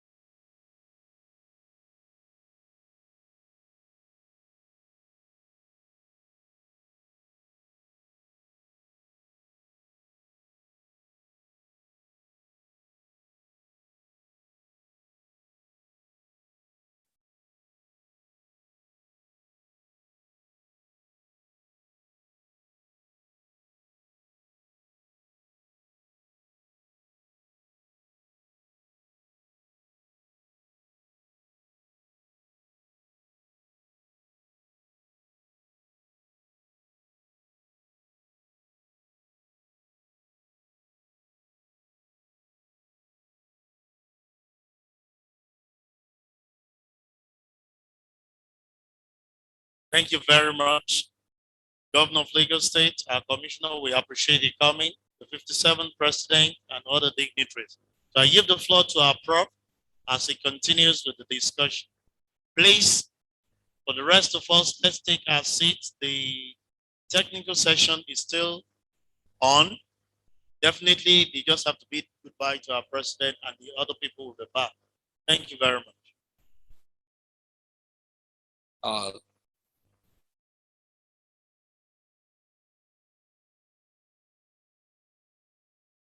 me by now stand on the existing protocol due to shortage of time that have been given. However, I still want to recognize the presence of the governor of Lagos State, Mr. Babajide Olushola Sanwo-Olu, ably represented by Dr. Rabi Olowo. Now, in what have been said and what have been presented to us by the presenter, I think we will have some takeaway from today from this discourse. And some of this takeaway is actually my concern here. In what have been said, there are some takeaway that we are to have as accountants in this generation. Now, as it has been said, I want to look at these 5 areas. What 2 areas I want to concentrate upon is what is today's benefit of the accountant in all these 6 areas that have been said, and what is the future of the accountant either in the public sector or in the private sector in these issues that have been raised today on cloud accounting, on big data and analytics, on Internet of Things, on blockchain technology, and artificial intelligence and robotics. If I will summarize this area, these are the issues that have been clearly mentioned. And what is our takeaway as an accountant in this area? This is my concern. Now, in the area of artificial intelligence, if we may start with that, in artificial intelligence, today's accountant will be able to do some things.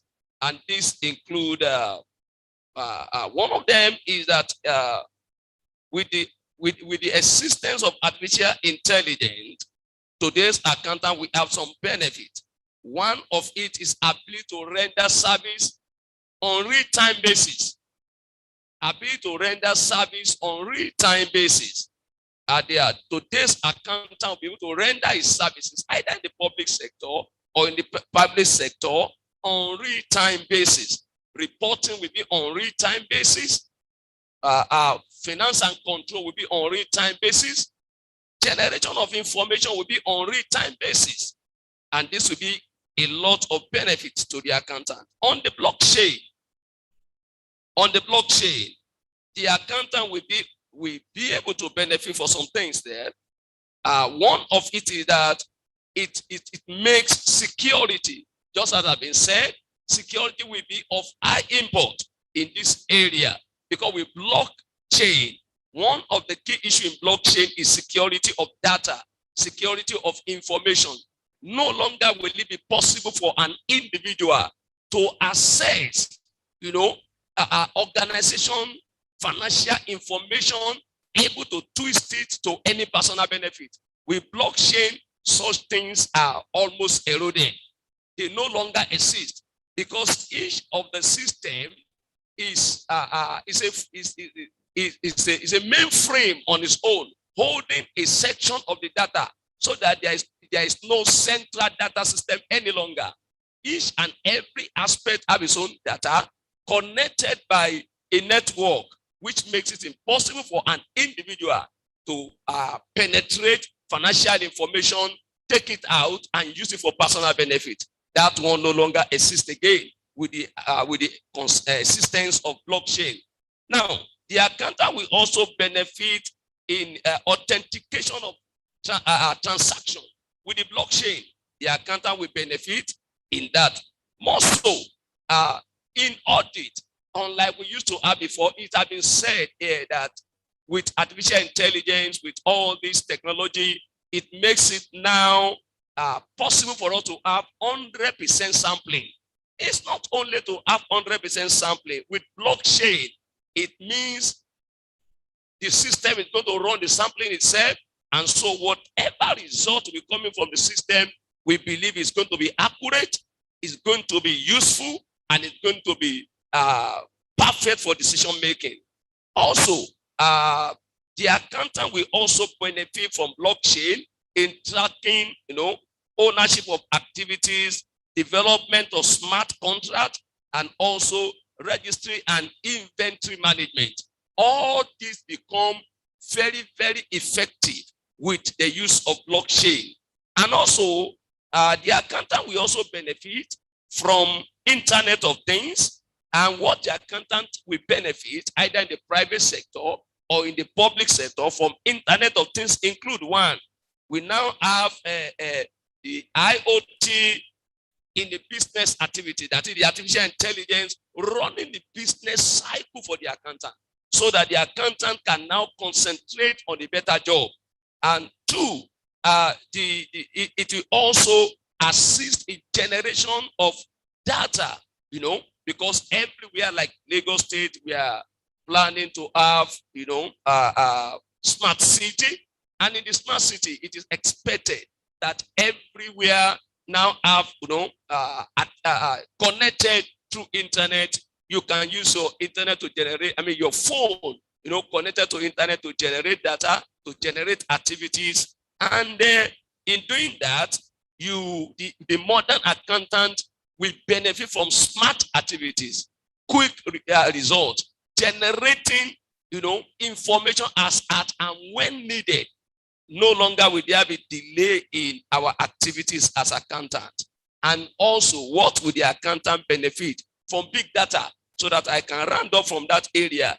The accountant will generate a lot from big data. No longer do we have to start doing testing of activity ourselves, like when you are running your audit and you have to do testing of these activities, that activity that no longer exists. The computer is there to do the testing for us, run the program, because this time around we have smart system operating and giving us the results that we actually need. So evaluation of activities and control and planning become very effective. To round up this section, in the next 20 years, I want to throw it to all of us. Will this profession still exist?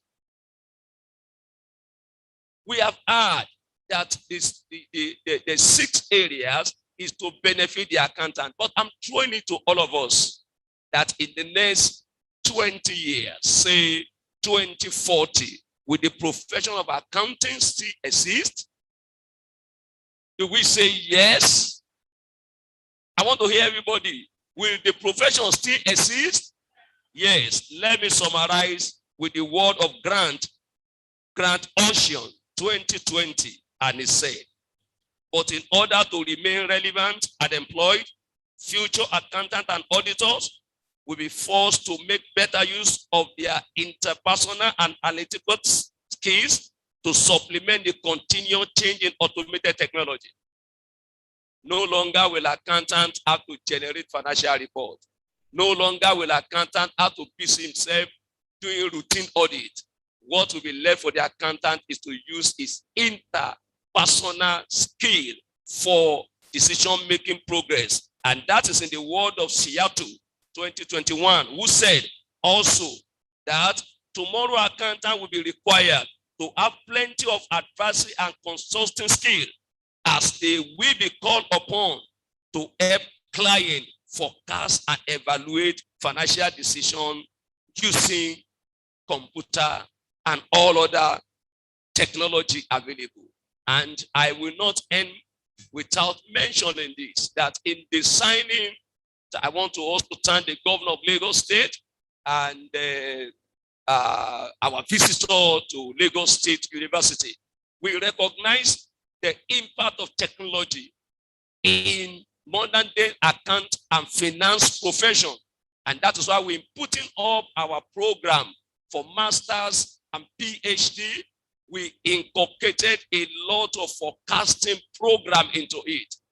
Today, at the accountant, we have to go through what we call econometrics for you to be able to fine-tune your ability in forecasting, your ability in decision-making, not just to render report and wait. We are not to render report in the next age. We are to advise management. We are to use our interpersonal skill for decision making. That is where our relevance is. This profession will keep being. This profession will keep growing. Only that will change what we keep doing. Thank you very much.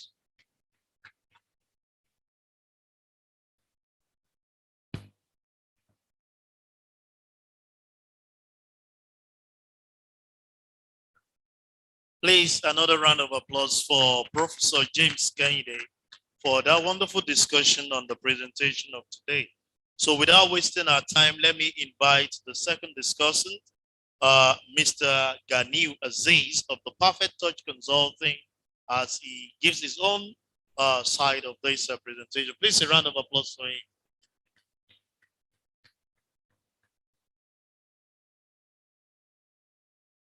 Good afternoon, ladies and gentlemen. Good afternoon, Mr. Governor. Good afternoon, Accountant General. Good afternoon, Chairman. May I be permitted to stand on the existing protocol? The lead speaker assured us that technologies will not affect us as accountants negatively. Also supported by Prof. I am not an accountant, but I'm also a FC, friend of chartered accountants. And I will not want to lie to you. As a practitioner in the industry and as an IT professional, the truth and the bitter truth is that accountants that refuse to upgrade their skills will be negatively affected. The challenges that accountants or auditors face nowadays when they go to the field to work, which was what the lead speaker decided to explain to us as regards big data, is the volume of data that you have to work with. There are times when you see the volume, the question you ask yourself is that where do I start from? There are even instances that when you enter the IT room, the server room, where you want to work from, you will be so intimidated by the infrastructure that you will see that you will not know where to start from.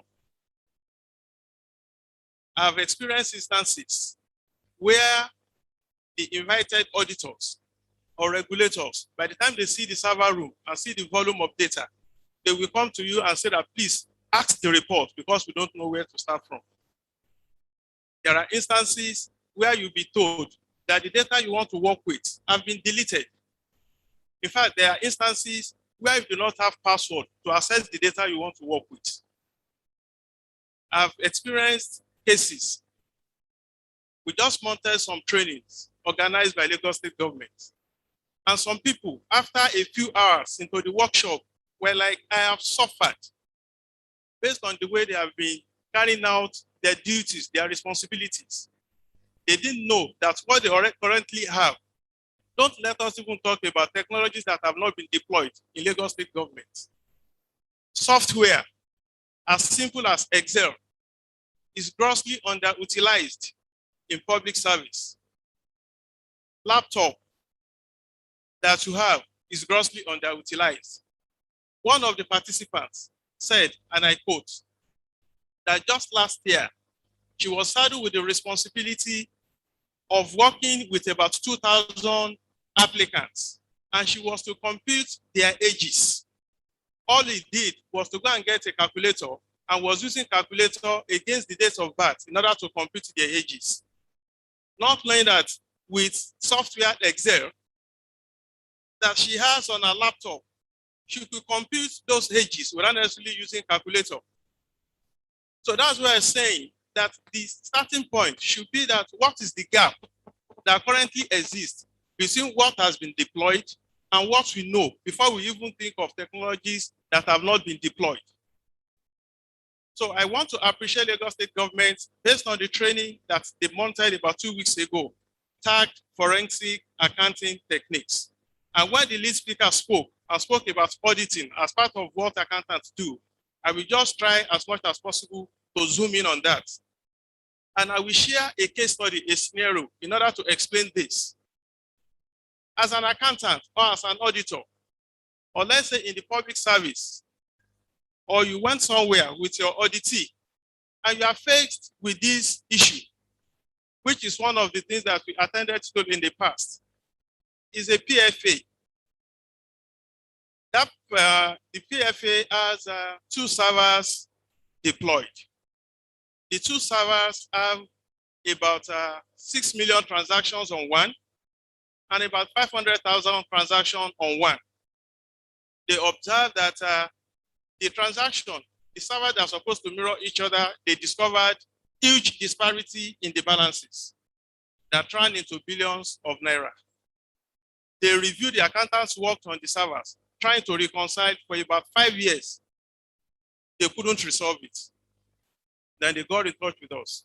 That what exactly was the issue? What were the challenges? How would they uncover it? We moved in. They said that one of the servers, they discovered that the password to one of the servers wasn't available. Some of the data on the one that has the server available, the documents, the files they wanted to work with have been deleted. You are now, as accountant, you want to reconcile the two. With technologies, the accountant that were working on it had an issue. They were like, the server, there was no password. How do you want us to work on the server which password is not available? That you said some files have been deleted. As accountant, how do you want to work on the server which documents were to review have been deleted? But based on IT, based on technology, those shouldn't be issues. Those shouldn't be challenges. They are challenges that are surmountable. And you are talking of about 6 million transactions that you want to review. You and I know that if you want to review a transaction, if you long on from the front end, it will take an average of 2 minutes to review one transaction, which means that with the 6 million transactions that you and as accountant or as auditor want to review, it will translate to about 12 million minutes. 12 million minutes translates to about 200,000 hours. If you want to work 12 hours a day, Saturday and Sunday inclusive, it will translate to 46 years before you complete that task. And here is a task that you must deliver within 1 month. Without the application of technology, how do you want to do it? And we use ordinary Excel that we all have, ordinary SQL that we all have to resolve the issue within 3 weeks. How did we do it? We also discovered that even in civil service, even in private sectors, I'm sure that we all have been hearing about hush puppy. We've been hearing about so many things that they are doing. It's not as if the people that perpetrated frauds in most cases are even residents within the organization. If certain technologies are not deployed, if certain infrastructures are not put in place, if the accountant and the auditors that are managing them don't know how to protect them, there are instances where you will have external aggressors that will be moving funds and be perpetrating funds, and you'll be looking at internal people as if they're the one that perpetrated it. So those are some of the technologies that we are even saying that we should know of, we should know how to do. How much of Excel that we have on our laptops do we know? How much of ACL that I know is deployed in Lagos State Civil Service do we know? How much of SQL? In fact, when you talk of Oracle, if you have to extract data that you want to work with from Oracle, how much of Oracle do you know in order for you to fetch data from that Oracle? Those are many more as accountants, as auditors. They are simple skills that you must learn as today's accountants. There are simple skills that you must learn as today's auditors. In fact, higher institutions nowadays, they have decided to introduce what they call accounting or accountancy laboratories, where they are taught basic softwares, basic analytical tools, basic applications that you can use to either undelete what have been deleted. And majority of these things are even available on the net, free. There is a software called Recover, R-E-C-U-V-A. If somebody, or if you mistakenly deleted a file that you have to work with as an accountant or for reconciliation, just download Recover, apply it, it will undelete whatever that has been deleted on your PC, on the laptop, On the desktop, if password is missing or you are working on an application and you have mistakenly forgotten the password or whatever, there are tools that can assist you in recovering those passwords. So, and so on and so forth. All of those put together are skills that as accountants, we need to acquire. We all know that nowadays, in fact, in 2020, Governor El-Rufai of Kaduna State decided to sack thousands of civil servants. Why did he sack them? He observed that during the COVID era, with the application of technology, with the adoption of technology, he did not miss those people that didn't come to work. The question he just asked his people was that, did we miss them when they weren't around? Because they deployed technology. So which simply means that if you do not have those skills, you can easily be made away with. That if we don't have them, we can still do our job. With the deployment of POSs, with the deployment of ATM machines, was what led to why many accountants and bankers were sacked in the last few years, because they did not up their skills. For us to remain relevant, for us to still have the job, for us to belong to the future, let's start by ensuring that we do gap analysis based on what we have and it's not being optimized so that we can remain relevant in the future. Thank you and God bless. Thank you very much, Mr. Aziz, for that impactful session. And I hope we have been able to take a word or two from that. If indeed you want to be relevant in this age and time, then you must embrace technology. Not only accountants, not only auditors, even broadcasters now. I can be in the four corners of my room and broadcast news or send a report to my office. Technology is the way to go, whether we like it or not. And we just have to join the rest of the world. Time it was when we have to crowd ourselves in an office, in an auditorium for us to have meetings. But because of COVID now, all of us have been able to think out of the box, and that is what led to virtual meetings that we have now. Even the Lagos State ESCO, when they have their meetings, it is virtual now. And that is taking the maximum advantage of technology. So we're appealing to all our accountants, to all our auditors, to please key into these. And we all know that anywhere in Nigeria and even in Africa, Lagos State Public Service is always the best. So a round of applause for Lagos State Public Service. All right, I know that we have one or two questions, but because our time is fast spent, we really need to manage our time. So we might not be able to take more than 3-4 questions. So in case you have any questions for any of our discussants, please would you indicate and tell us your name and of course, straight to your question. Please indicate if you have any question. Please indicate if you have any question for any of our discussants. Yeah, the gentleman there. And please, maybe we'll do it like this. Signify, let's take numbers and we know the numbers to go. So we have number 1, number 2, number 3. So please know your numbers. The people on Zoom, do we have any? So if you have a question on the Zooms, please do pick it from you. Straight to your question. Thank you very much. My name is Reverend McQueen Amai. My question is very simple.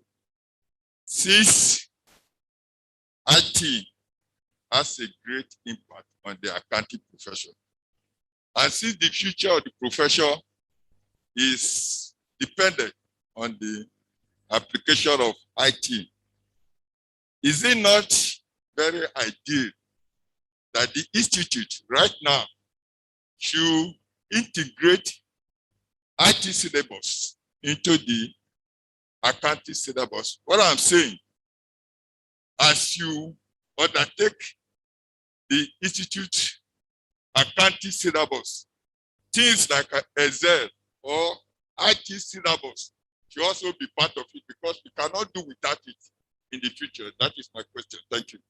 Thank you very much. Number 2. My name is Mr. Agufai Mujitabad, FCA. My question is the first discussion.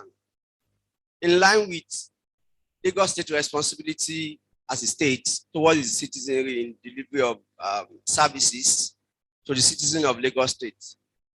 The information technology era has thrown a lot of challenges, ranging from what the first lecturer mentioned about most companies, corporate organizations, not having a physical premises to do their businesses. Some have staff scattered in their various houses doing their businesses, and they are not within a confined premises. This creates issues for taxation, this creates issues for assessments, this creates issues for revenue loss. Also, there are consummation of transactions, buying and selling internet businesses that are even being paid for through digital currencies, of Bitcoins and all of that. How does Lagos State as a government tap into all these areas to enable Lagos State take advantage of revenues that could come from these transactions that are being done by internet to ensure that Lagos State has more revenue to deliver its services to the citizens? Thank you. Thank you. Number 3.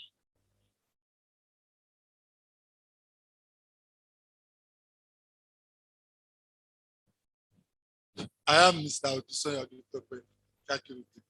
Mine is not more of a question, but a comment. We all agree that technology is very relevant to accountants. If we all agree, my second question is, for how many years now have you been practicing Oracle Financial in Alausa? For how many years now? Can somebody just tell me? Almost how many years? It's not up to 20 years. Let's be realistic. Year 2000, and we are in year 2021, and we have yet to produce an Oracle consultant in the area of AR, AP, or General Ledger.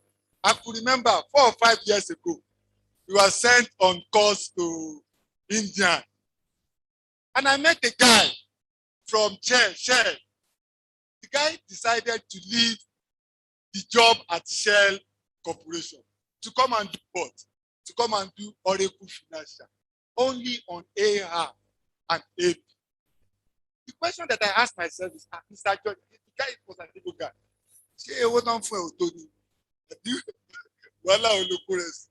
But at long run in our discussion, what do I realize? Lagos State need to own Oracle. Lagos State need to produce consultants. I want to align with the third discussant, who I happen to be at the last course he organized. In fact, I know nothing about the Excel because all my life I spent about 17 years in local government for community. And up to now, the only thing I knew is just management of people. But the question that continues to come to mind is, when are we going to own Oracle? Thank you very much. That question goes to H. I will be so happy that during your tenure, produce among these accountants here, let's be factual.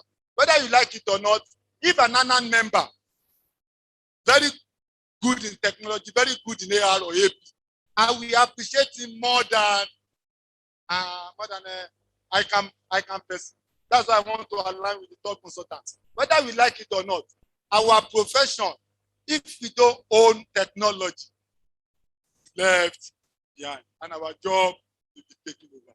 Once more, my age, please, I pray sincerely that in the next 2 or 4 years, it takes about just 6 months to be an Oracle consultant, to do AR, to do AP, to do General Ledger. Mr. Abdul can bear me out. Mr. Tairu can bear me out. It just takes 6 months. And we have high level of accountants, level 10, 13, 14, whom we can prove to become this. We should look forward to this because we are in the 4th industrial revolution. My statistics show me that Nigeria, we have not moved away from the 1st industrial revolution. I beg, yes, we have not moved away from the 1st industrial revolution, which is agriculture. And we are already in the 4th industrial revolution. I pray and I want the state government to take the good by the horn. Let's produce Oracle consultants. Thank you very much. We have to manage our time very well.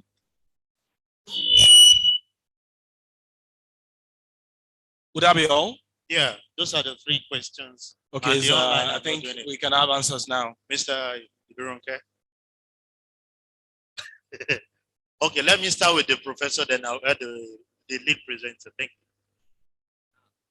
Thank you very much. Let me deal with the first questions that has to do with the syllabus of ICANN in the area of technology. The training of accountant today, as we have it in ICANN, has a lot of technology input. And that is why in the recent time, the syllabus of ICANN, was reviewed, and the review session is what we are starting the next diet. And a lot have been included into it that would take charge of some of these things. But in extension to that, that is why in our universities, just as I said earlier, we now have, accounting laboratories, which is mandatory, and also supported by ICANN in almost all the universities that we have gone for accreditation, because ICANN now accredits polytechnics, universities, and the rest for accounting training. One of the core issues I have personally been involved in dealing with, because I've chairman some of these accreditations, is that they must have accounting library, where what the third discussant said is being practiced in some of these areas that are mentioned. And we encourage our students also to take those courses, pass them, and we train them so that in addition to what they are going to get in ICANN, we have already laid the foundation also by ICANN from the university aspect. So we are doing a tremendous job to ensure that future accountants are kept abreast of this information. So I think with that, we'll have handled that aspect. Thank you. Thank you very much, Mr. Bironke, to the second one. And I think the third one, we'll reserve it for the AG to respond to. So, thank you. Thank you. So the second question, you spoke to the work from home, how Lagos State can make money from tech economy to improve Lagos economy. Is that the question? Okay, so it's very simple, right? So, and like I said when I was making my presentation, it's been part of that process in the first instance. And everything is about data. That they are in one form, shape, or the other. As long as government is interested in what people are doing and have the platform to be able to harness those opportunities that abound everywhere, it will be very, very easy. So it is more of you, the participant at this session, thinking in line with what we currently do, looking inwards internally to see how we can help the government to be able to harness the opportunity that abounds everywhere. And I'm sure that this is more of, for me, a comment than a question. It's more of a take home where we can all work on to see how we can collectively, let's even come from the ICANN public sector chapter, Lagos State chapter, to say, as a communique from our session today, we are brainstorming on how we can leverage technology to improve Lagos economy. And here are things that we have suggested, or we are suggesting to government. And I think with all the caliber of people I'm seeing in this room, I can see quite a number of people. Like I said, I have a lot of friends in the house. I can see Aji Rasul in the house. A lot of my friends are in this house. We can all put our heads together and draw a communique after this event to say, here are things that we are thinking. Areas like blockchain that you mentioned is a very good area we can look at. A lot of transaction happens that nobody captures in this economy today. So there is quite a lot that Lagos State can do to harness the techie economy with the purpose of improving Lagos economy. Thank you. On the syllabus of ICANN, my prof has already spoken on that. But I need us to begin to look at technology as a work tool, as an enabler, all right? As opposed to as the end result. It's a means to an end. It is not an end in itself. And so what we should always clamor for is to see that work tool as an enabler to the job that we do, and put everything or resources around how we can then make it easier for our people to be able to harness the opportunities within the technology. I don't think that as an accountant, I want to be a techie expert, but rather I will be an accountant still doing my job where technology is enabling me to do better. The other way is what I think we should be looking at. How do we use technology to make our job better? Because at the end of the day, we are still accountants.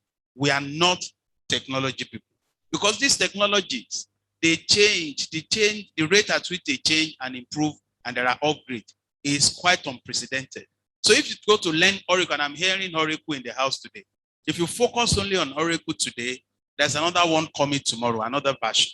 The version that you are learning today, spending time to know, will become obsolete in no time.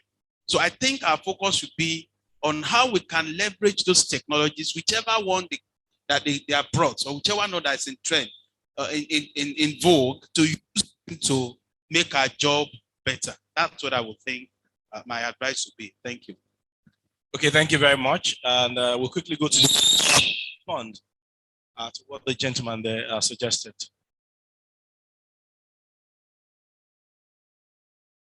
Thank you so much. Mr. Odusonya's position is more of an advice to our colleagues. It's a challenge to Mr. Tairu, to Mr. Abdul, who have really worked on Oracle. Honestly, I was expecting Mr. Tairu to say, okay, I have some level of proficiency in it that will give us support. But let me tell you one thing that is very certain. There is no way you will have a software like Oracle that you won't have some support. It's done all over the world, even in the private sector. At the banks, the software they use, they have support services. They can't take ownership and say we don't need any support service. What the man has said is he has challenged all of you. Go and upskill yourself. Make yourself relevant in the future. And at the end of the day, it will be better for all of us. Thank you.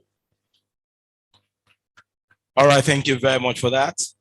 In one way or the other, we all have contributed to the improvement of Lagos State chapter of the Institute of Chartered Accountants of Nigeria. But at this occasion, we are going to be recognizing some of our members, including the patrons and of course others, with our special awards. And of course, the first recipient will be the Accountant General of Lagos State, Dr. Abiodun Muritala, and Mrs. Akishola Florence will be taking a citation. That award, of course, will be presented by the former HOS of Lagos State, Mrs. Adesoye Folashade. So we'll take the citation, after which Mrs. Adesoye Folashade will be doing the presentation of the award to the Accountant General of Lagos State. Thank you. Sir.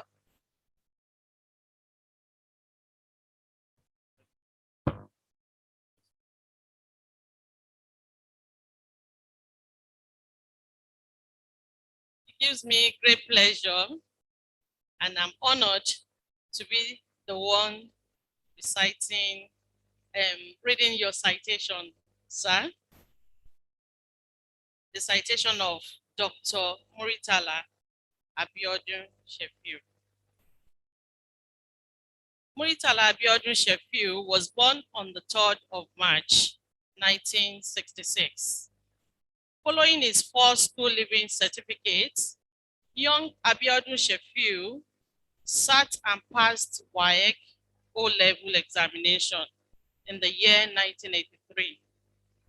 He thereafter sought and obtained admission into the Ogun State Polytechnic, Abeokuta, from where he bagged the Higher National Diploma in Accounting in the year 1996. In the year 2002, he obtained a Master of Business Administration and followed this in 2008 with a bachelor degree in accounting. Not yet done, Muritala Abiodun Shefiu was offered admission into the University of Lagos, from where he earned a Master of Science degree in Finance in the year 2014. Still not satisfied, Abiodun Shefiu completed a meritorious PhD in strategic management at Babcock University in the year 2019. After a brief stint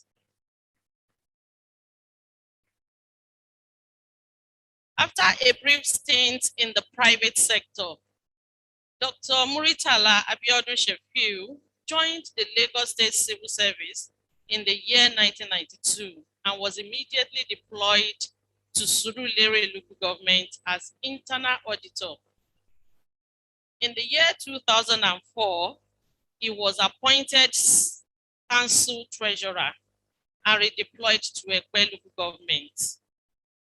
He later transferred his service into the mainstream of the civil service and was immediately deployed to the Ministry of Youth, Sports and Social Development as chief accountant. In recognition of his dedication, commitment, and industry, he was deployed in 2009 as project accountant to Lagos Metropolitan Development and Governance Projects. The outstanding success of the World Bank assisted projects underline the sterling quality of Mr. Abiodun Muritala.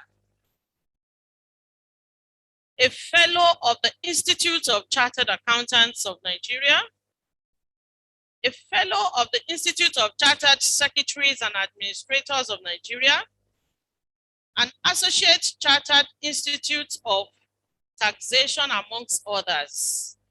He has attended several local and international courses on financial system strengthening. He has also participated in several international conferences. Before his elevation into the enviable rank of Permanent Secretary and Accountant General, Dr. Muritala Abiodun Shefiu was the General Manager, Finance, Lagos State Development and Property Corporation. He is happily married with children. Ladies and gentlemen, we present to you the Accountant General of Lagos State, Dr. Muritala. And of course, that presentation of award will be done by Mrs. Adesoye Folashade, retired head of service, Lagos State.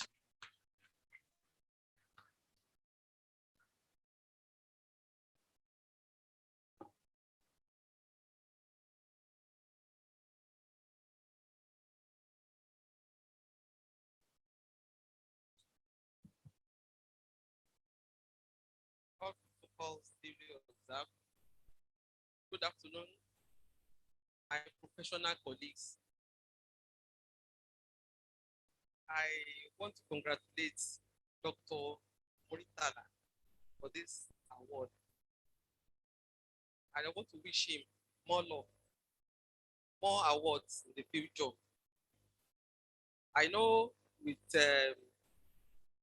have listened to his profile and it's encouraging to us, and it has also encouraged me to go for my PhD so that I can also have doctor by my name. Congratulations. All right, congratulations, and thank you very much, Ma, for that presentation. While they're taking the photograph, I want Mrs. Ayola Oyeyemi, FCA, to please step forward.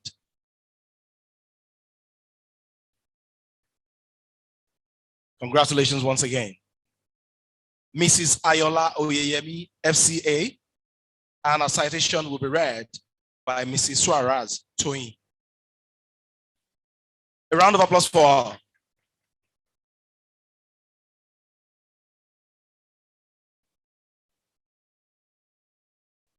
Good afternoon, distinguished guests. Citation of Mrs. Ayola Oyeyemi, FCA. Oyeyemi Ayola attended the University of Lagos where she graduated with a BSc Honors degree in accounting in 1993. She later bagged an MSc degree in accounting at the same institution in 2004. Oyeyemi Ayola joined the Lagos State Civil Service as a mathematics teacher with the then School Management Board in October 1996. She later transferred the service to the Lagos Local Government Service Commission and had served in various local government councils before her deployment to Moscow, LTD, in Motion as council chair. She was one of the team that stabilized the local government council when the statutory allocation was seized. I bet we all remembered when we had the Zeno allocation and we were all bailed out by His Excellency Senator Bola Ahmed Tinubu. In 2006, Ayola was transferred to mainstream as chief accountant, where she served as the head of local government unit at the CPDVD of the State Treasury Office, where she served as the head of newly appointed 12 accountants that pioneered the migration from the legacy payroll into Oracle payroll of 50,000 staff of the local government and primary school teachers. She trained them all, uploading of the staff data using the Oracle Human Resource Module, validated and running of payroll. In August 2008, Ayola was moved to Lagos State Ministry of Agriculture and Cooperatives as the Director of Accounts, where she joined the formidable team that transformed agriculture in Lagos State with the popular Agri Years program and other agricultural initiatives, e.g. the automated poultry. Ayola prepared the financial feasibility study for the collaboration of Lagos State and Kebbi State. This gave birth to the lake rice that we all eat now. Currently, she is the permanent secretary, Lagos State Ministry of Finance, first female ICANN chairman. Upswan!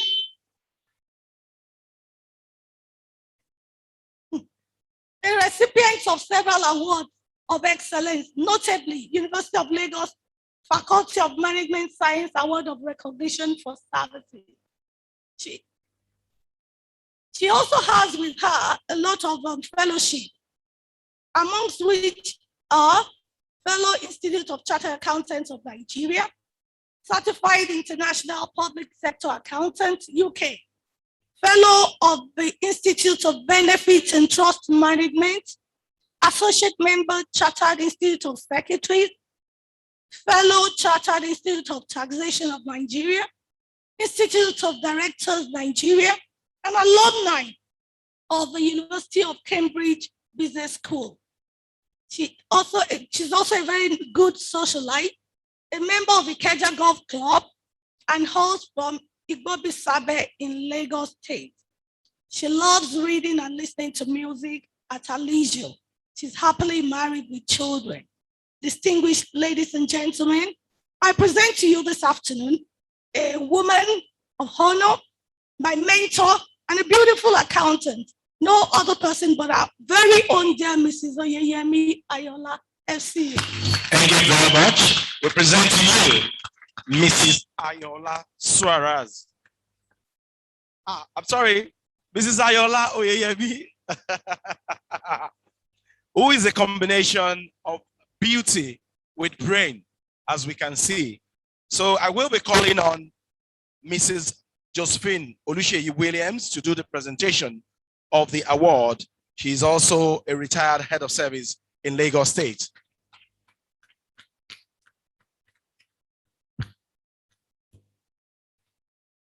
Obaika.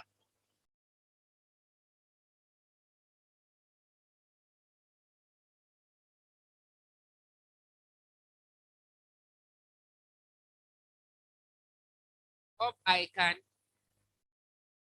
Up ICANN. Say up ICANN.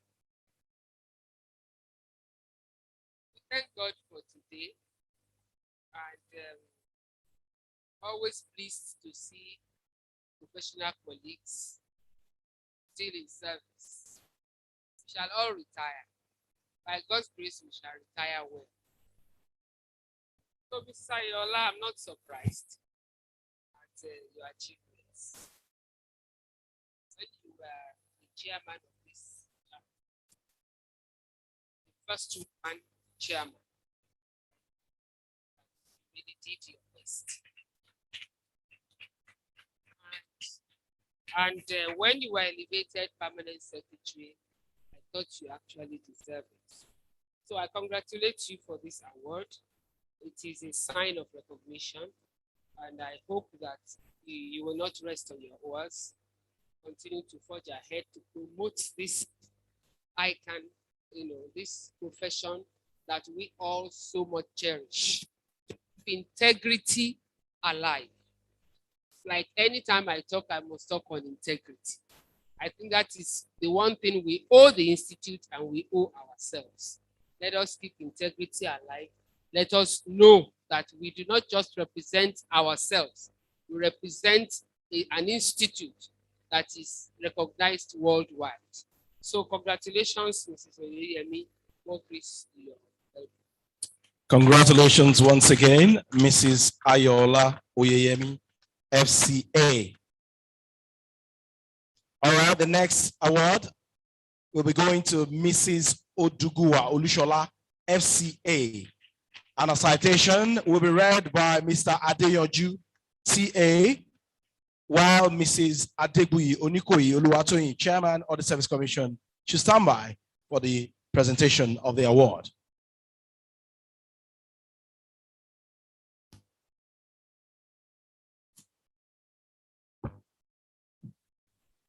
Good afternoon, ladies and gentlemen. I am honored to read the citation of Mrs. Olushola Odugua, FCA.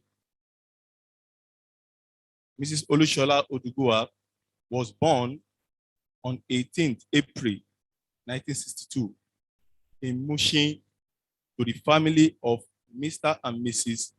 F.O. Adedeji.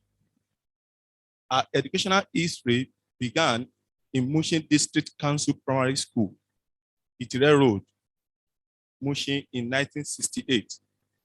She proceeded to Our Lady of Apostles Secondary School, Ijebu-Ode, Ogun State, for a West African School Certificate examination in 1979.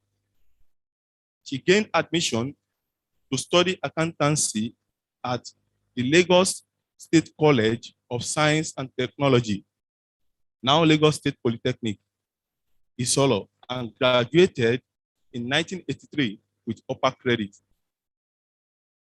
Upper credit, OND accountancy. She continued with a HND accountancy program and completed in 1986 respectively.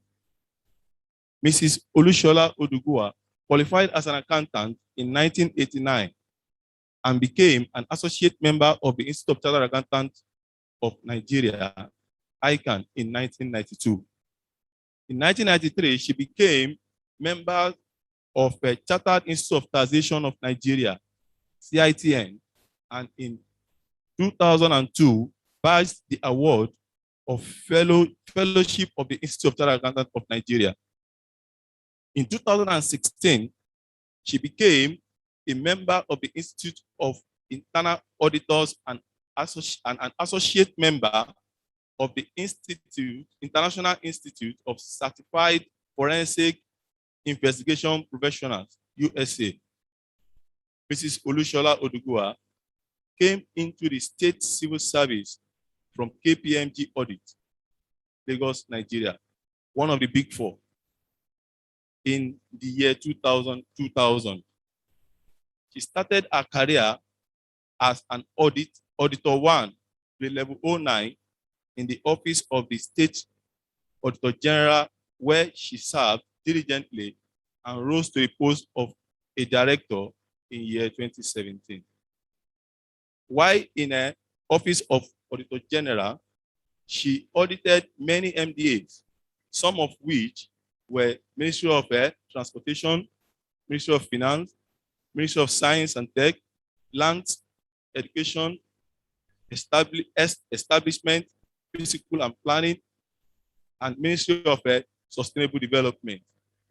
She was the pioneer of the System Audit Department, then unit.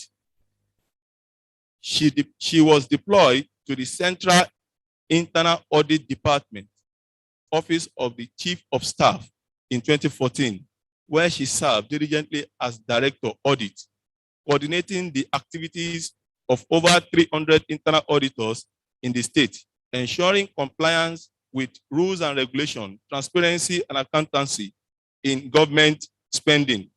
And that due process is followed at all times before her present appointment, the Pioneer Permanent Secretary, Lagos State Office of Internal Audit.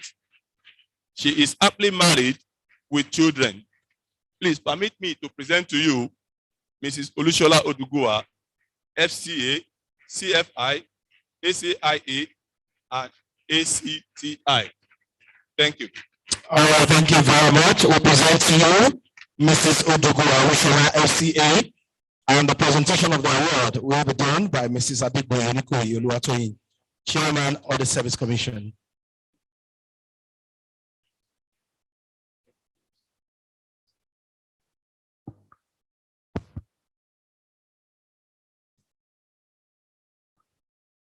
Thank you very much.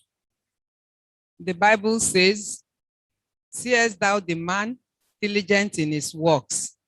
Where will he stand? Before kings and not mean men.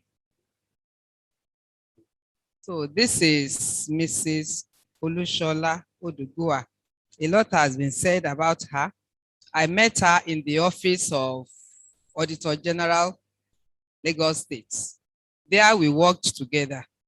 She was in charge of systems audit and a very firm person. Even then, she disciplined me, even as her boss, to face studies very squarely. So she's always been an upright person, very hardworking. So we are not surprised that she is where she is today, that she got to the peak of her career. Mrs. Olushola Odugua. Thank you very much and congratulations. Congratulations. Congratulations on the feat you have achieved. More grace to your elbow. Thank you very much and congratulations once again. The last but obviously not the least is Mr. Taiwo Akim, FCA. Would you please step forward? And the citation will be read by Mrs. Akiola Nike, while the award will be presented by the Chairman of ICANN, Lagos State Public Service Chapter, who is our chief host for today.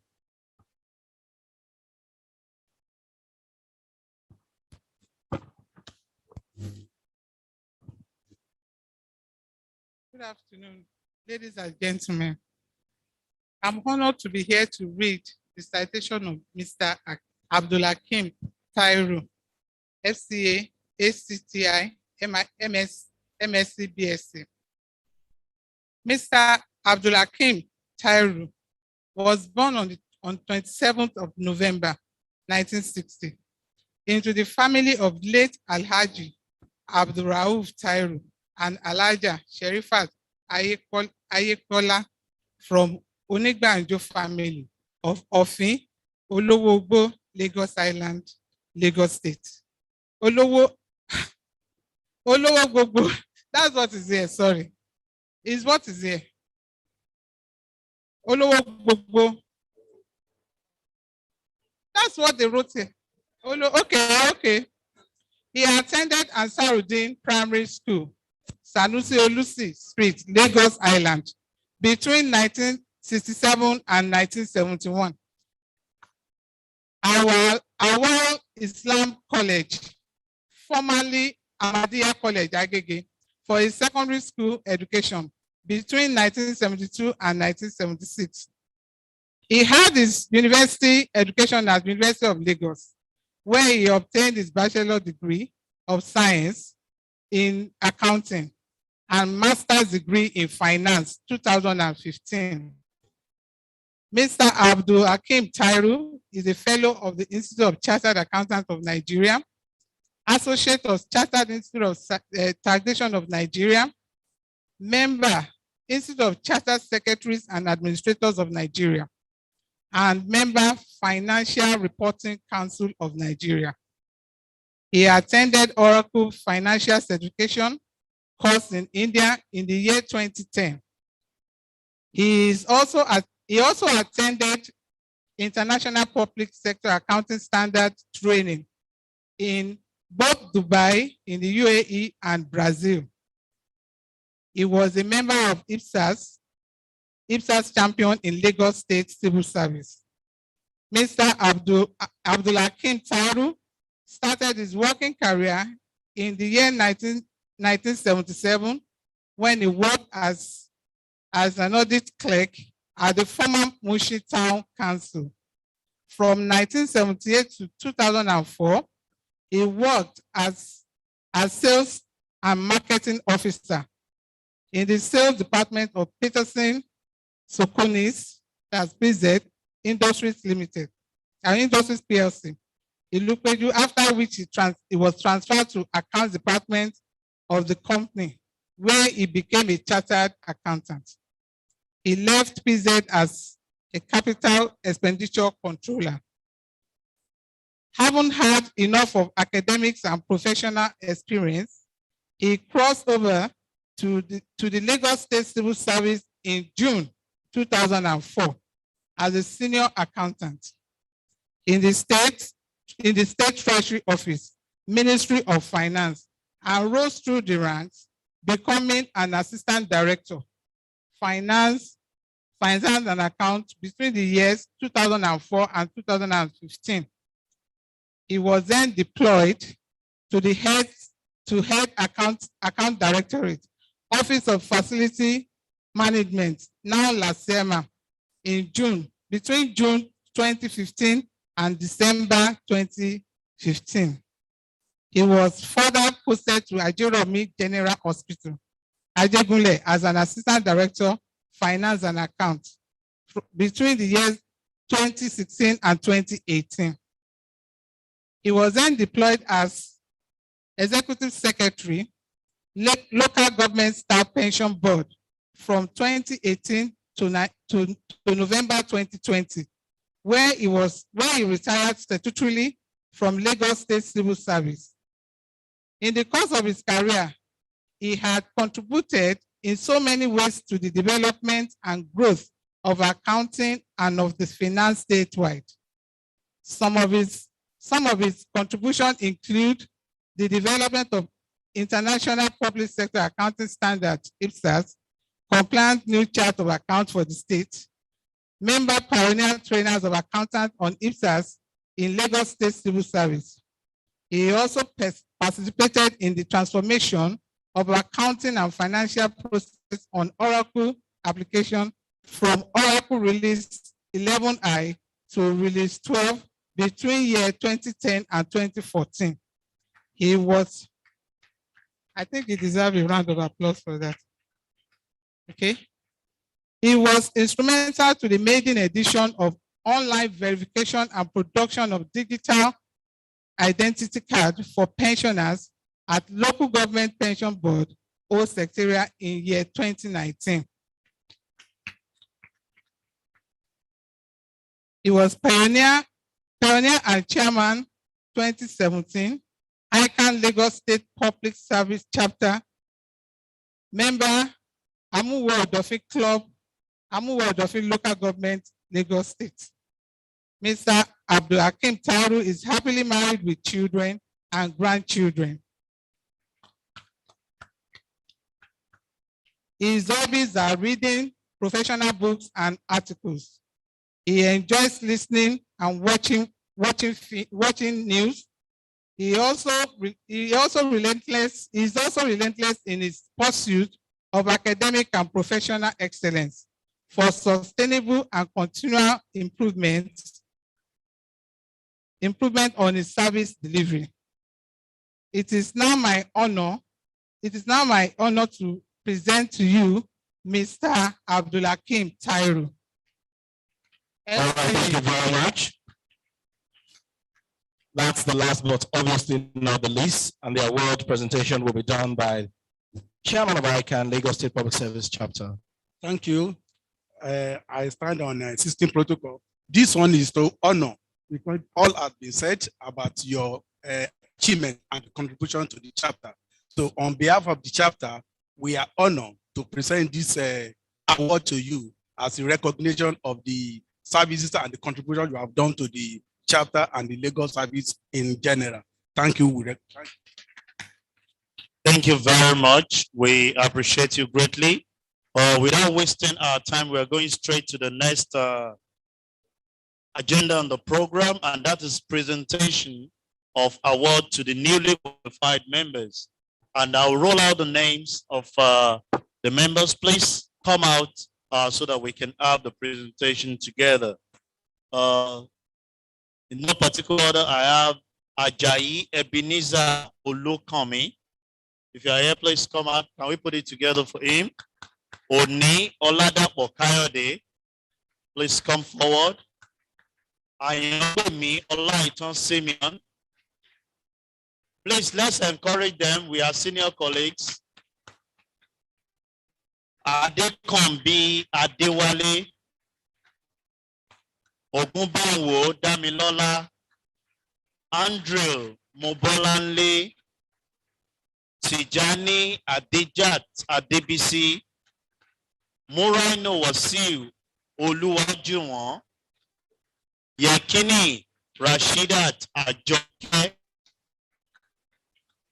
Creeper Stephen Benubo, Oluwadiaba Rashidat Keji, Ojo Ayola Olukayode. Please, let's jam it together for them. And to make the presentation in the usual for the, let me invite the general, a very good brother, Dr. Abiodun Muritala, as he makes the presentation. Mr. Deyanju, please stay.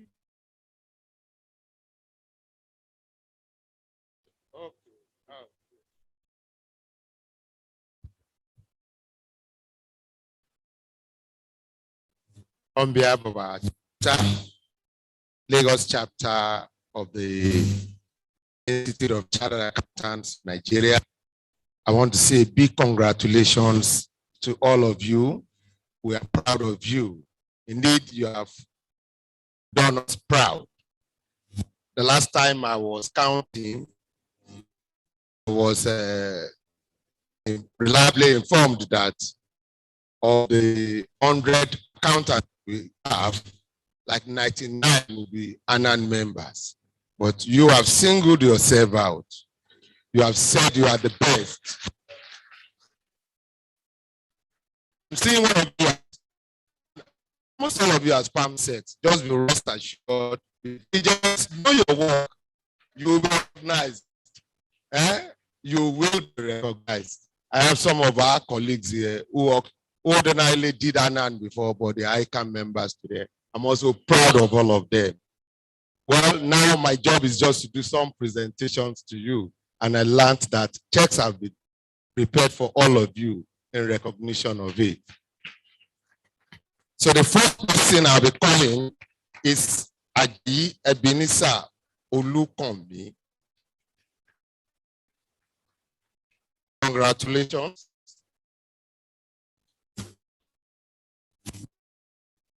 Congratulations. The next one will go to congratulations.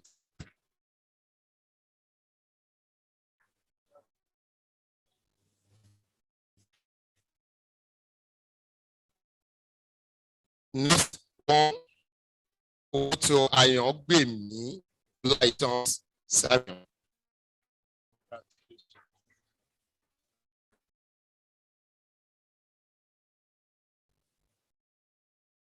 The next awardee is Adekombi Adewale. Congratulations.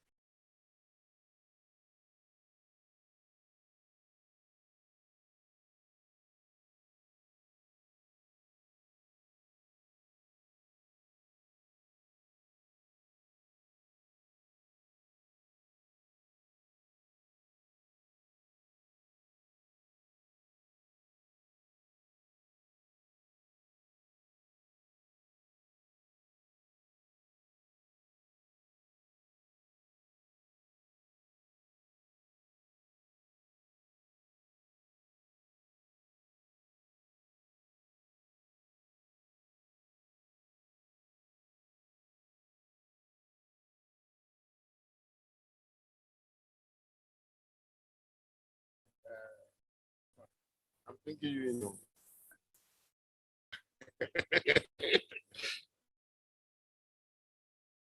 Next one will go to Muraino was Oluwaju. I'm sure he's not around, but the institute will definitely get it across to him. Next one will go to Yekini Rashidat Ajoke.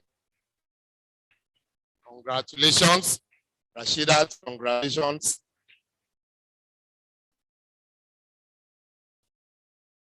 Next, award will go to Krape Stephen Benuko.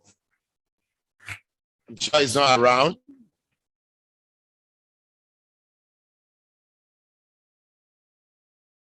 Olu Idaba Rashidat KG. Take the next one. Congratulations, KG.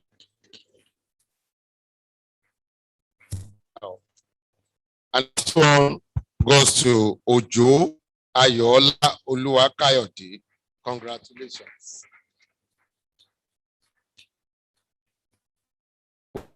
This award, we used it to challenge you. We're challenging you.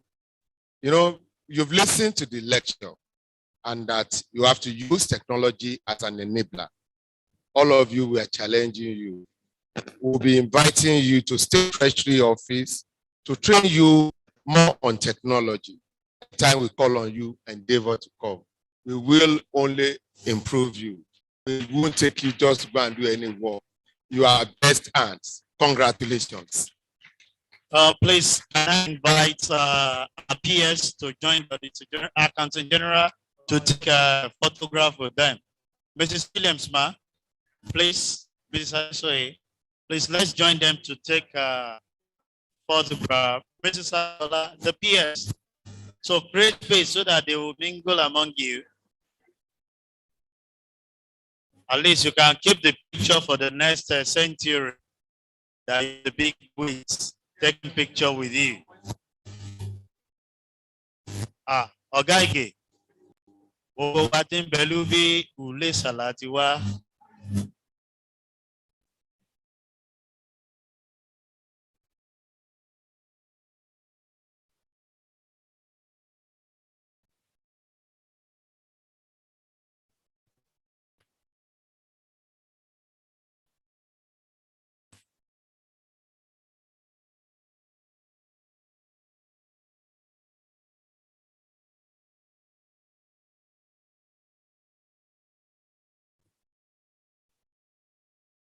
Okay, thank you very much. We appreciate that. Before we round up the session, this is always the transition period for the chapter every now and then. And we are going straight to the investiture ceremony of the new chairman that will take the mantle of leadership for the 2021-2022 chairmanship year. Let me invite the outgoing chairman for the Lagos State Public Service Chapter in person of Mr. Lamidi Yekini Olabodi, FCA. Please come to the middle.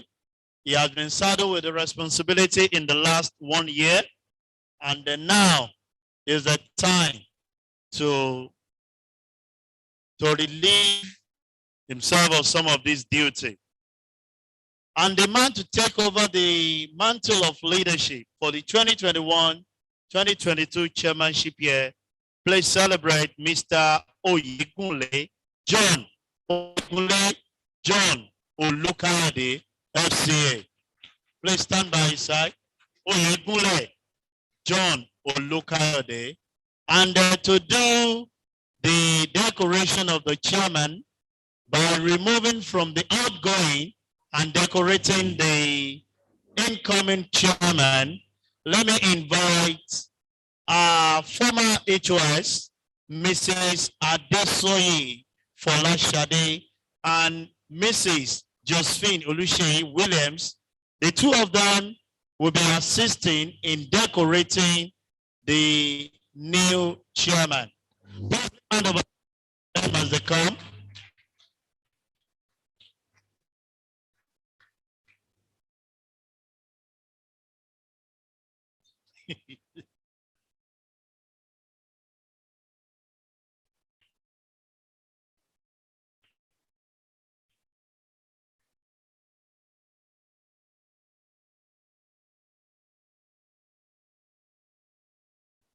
And the assignment now is being done to decorate the new chairman and his gun. Please a round of applause for our new chairman who will be saddled with the responsibility for the next 1 year.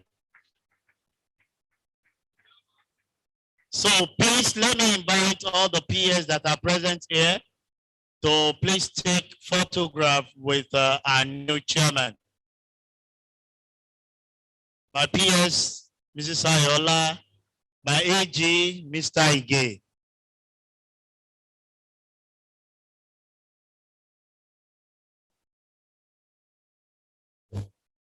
And after the PS, please, we want all the past. We want the past chairman to be ready after this. So please come and take picture with the new chairman.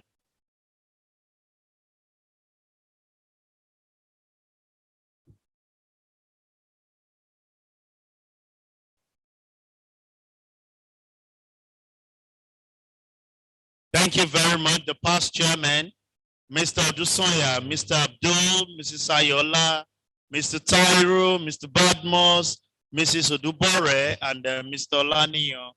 Please, can we step forward to take a picture with the chairman? Mrs. Odubore.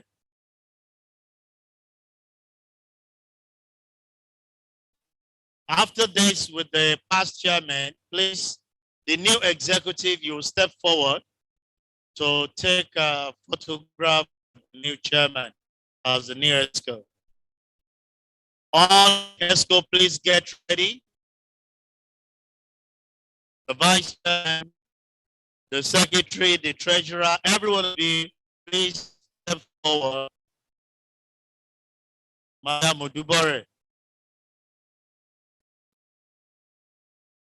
All executive, please be ready.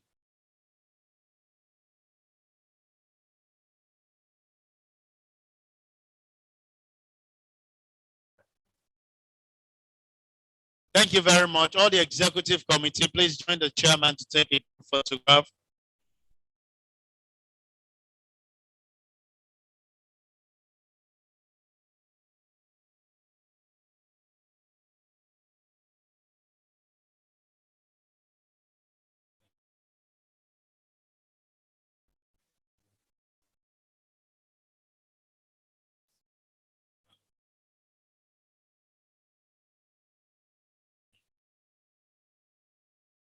After this photograph, we will be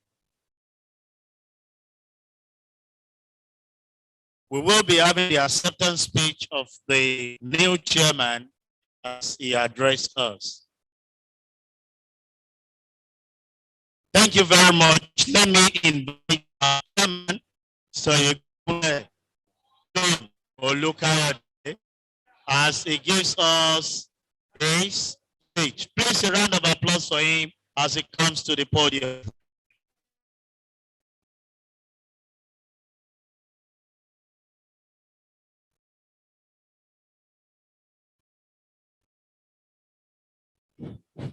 His Excellency, the Governor of Lagos State, Mr. Babajide Olusola Sanwo-Olu, ably represented by the Commissioner for Finance, President of Chartered Accountant of Nigeria, Mrs. Comfort Eyitayo, FCA, the former head of service here present here, our own Accountant General, Dr. Abiodun Murita, members of the State Executive Council, members of the Board of Permanent Secretaries, the General Managers, Directors, Head of Parastatals, distinguished members of ICANN Governing Council, the guest speaker, the discussants, the past chairmen of our chapter, gentlemen of the press, the distinguished members of Institute of Chartered Accountants, especially my colleagues in Lagos State Public Service. Ladies and gentlemen, it is a great honor to be here today to accept the position of the chairman of ICANN, Lagos State Public Service Chapter, on this occasion of our 11th annual public lecture. I want to thank and appreciate the entire past chairman, the ESCO members, and all the chartered accountants in Lagos State Public Service Chapter.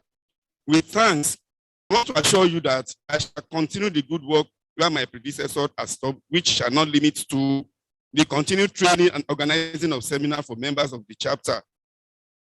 You will recall that from the theme of our annual lecture, the impact of emerging technologies, I follow the line of the second speaker, which says that no matter if we didn't do something, accountants might be left behind, and some people might lost their job.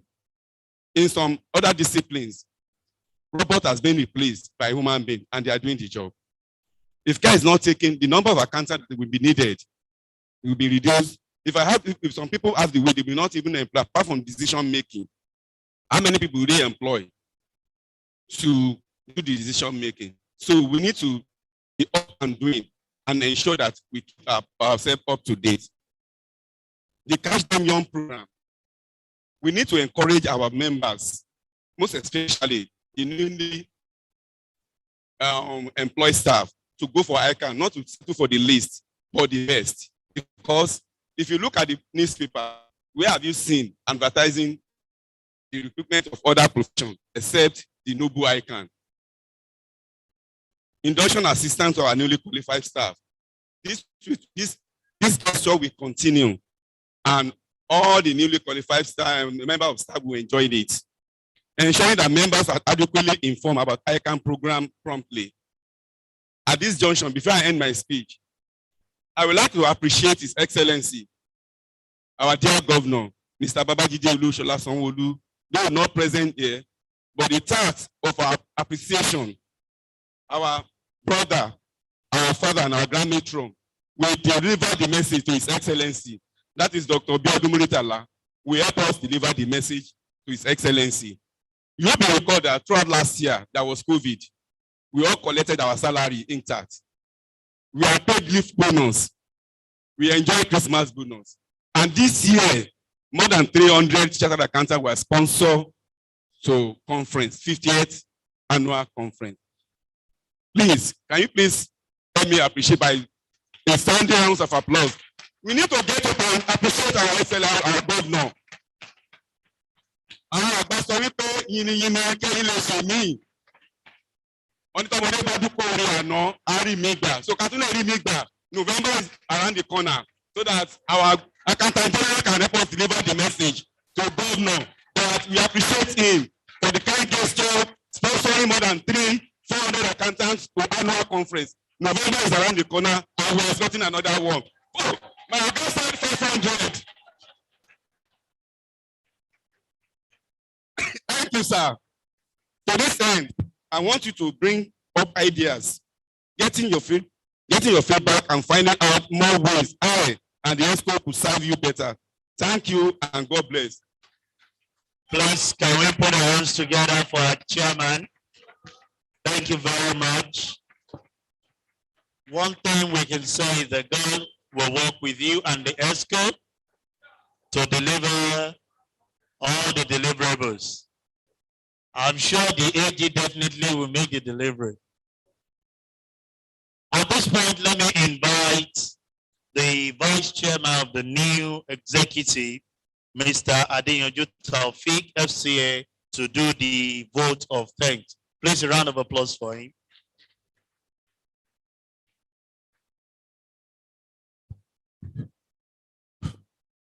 All praises to Almighty God for giving us today. Appreciation goes to our dignitaries here present, our director, our peers, directors here present, and to all our invitees.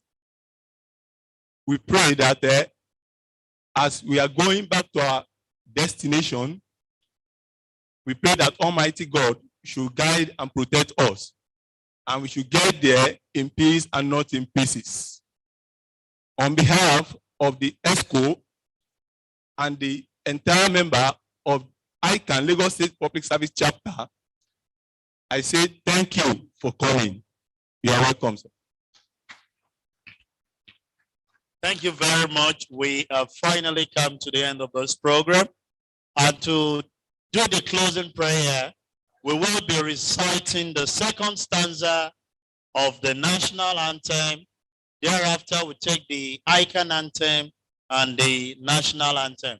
Please, can we be upstanding?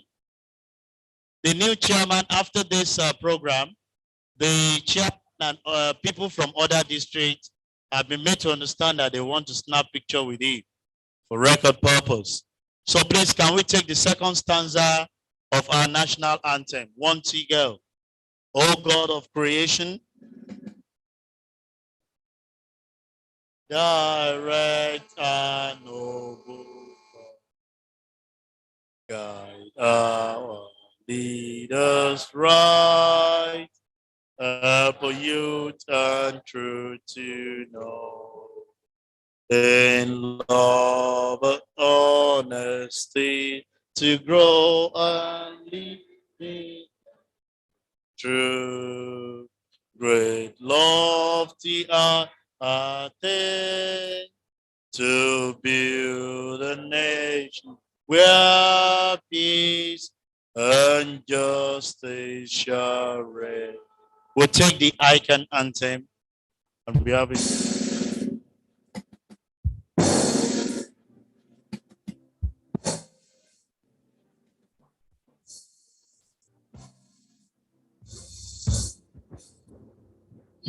So bright a fount of treasure, in triumph of banner raised, standing stronger in harmony, building a land together. Dreams of our founding fathers, we are striving to attain.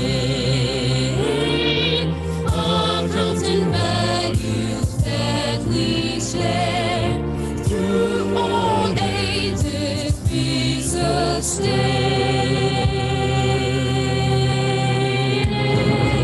Institute of Chartered Accountants of Nigeria. Noble like and accuracy we cherish. We uphold your integrity.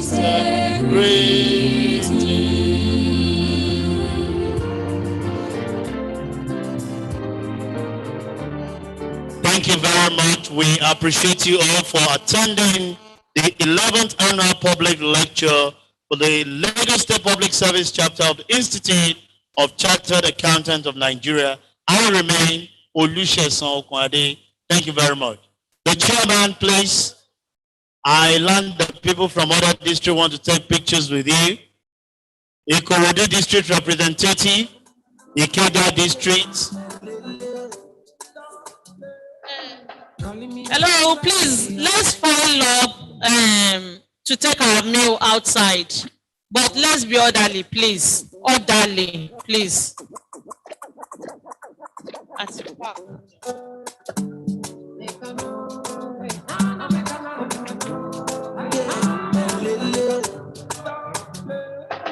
Calling me the sugar where they are tea, calling me the honey where they are bee. Anything you tell me, I didn't believe for. Showing me around like I lost my way, telling all your friends to not me be bail. Baby, see me, I don't believe for. Tell me, make I know now. If you show me, make I know now. If you don't show me, make I know now. If you don't love me, tell me, make I know now. If you show me, make I know now. If you don't show me, oh, make I know now. If you don't love me, make you don't talk, say I love you. If you don't need me, oh, nobody talk, say need me, oh. I take this love more seriously, oh. Baby, oh, make you don't play me, oh. Nobody talk, say you love me, oh. Don't play me. Public goods, Kiki, You don't be like say me I dey too talk. Make you no go be like say I get blocked. the other man you want to go and link up, oh baby. I know we say I even can they make love, but I'm the sickest nigga you can find in this world, and it doesn't matter, baby, got to choose one already. Right now. So tell me, make I know now. If you show me, make I know now. If you not show me, oh, make I know now. Yeah. If you don't love me, oh, tell me, make I know now. If you show me, make I know now. If you not show me, oh, make I know now. If you don't love me, make you talk say you love me, oh. If you don't need me, oh, nobody talk say you need me, oh. I take this love so seriously, yo. Baby, you're making no blame me, yo. Nobody talk say you love me, yo.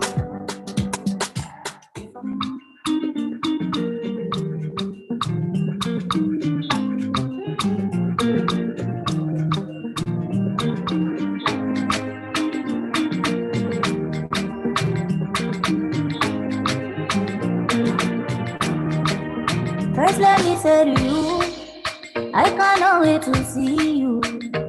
You are the treasure I've been waiting for. Do you know how much I really need you? I dey pray for the day when I can finally give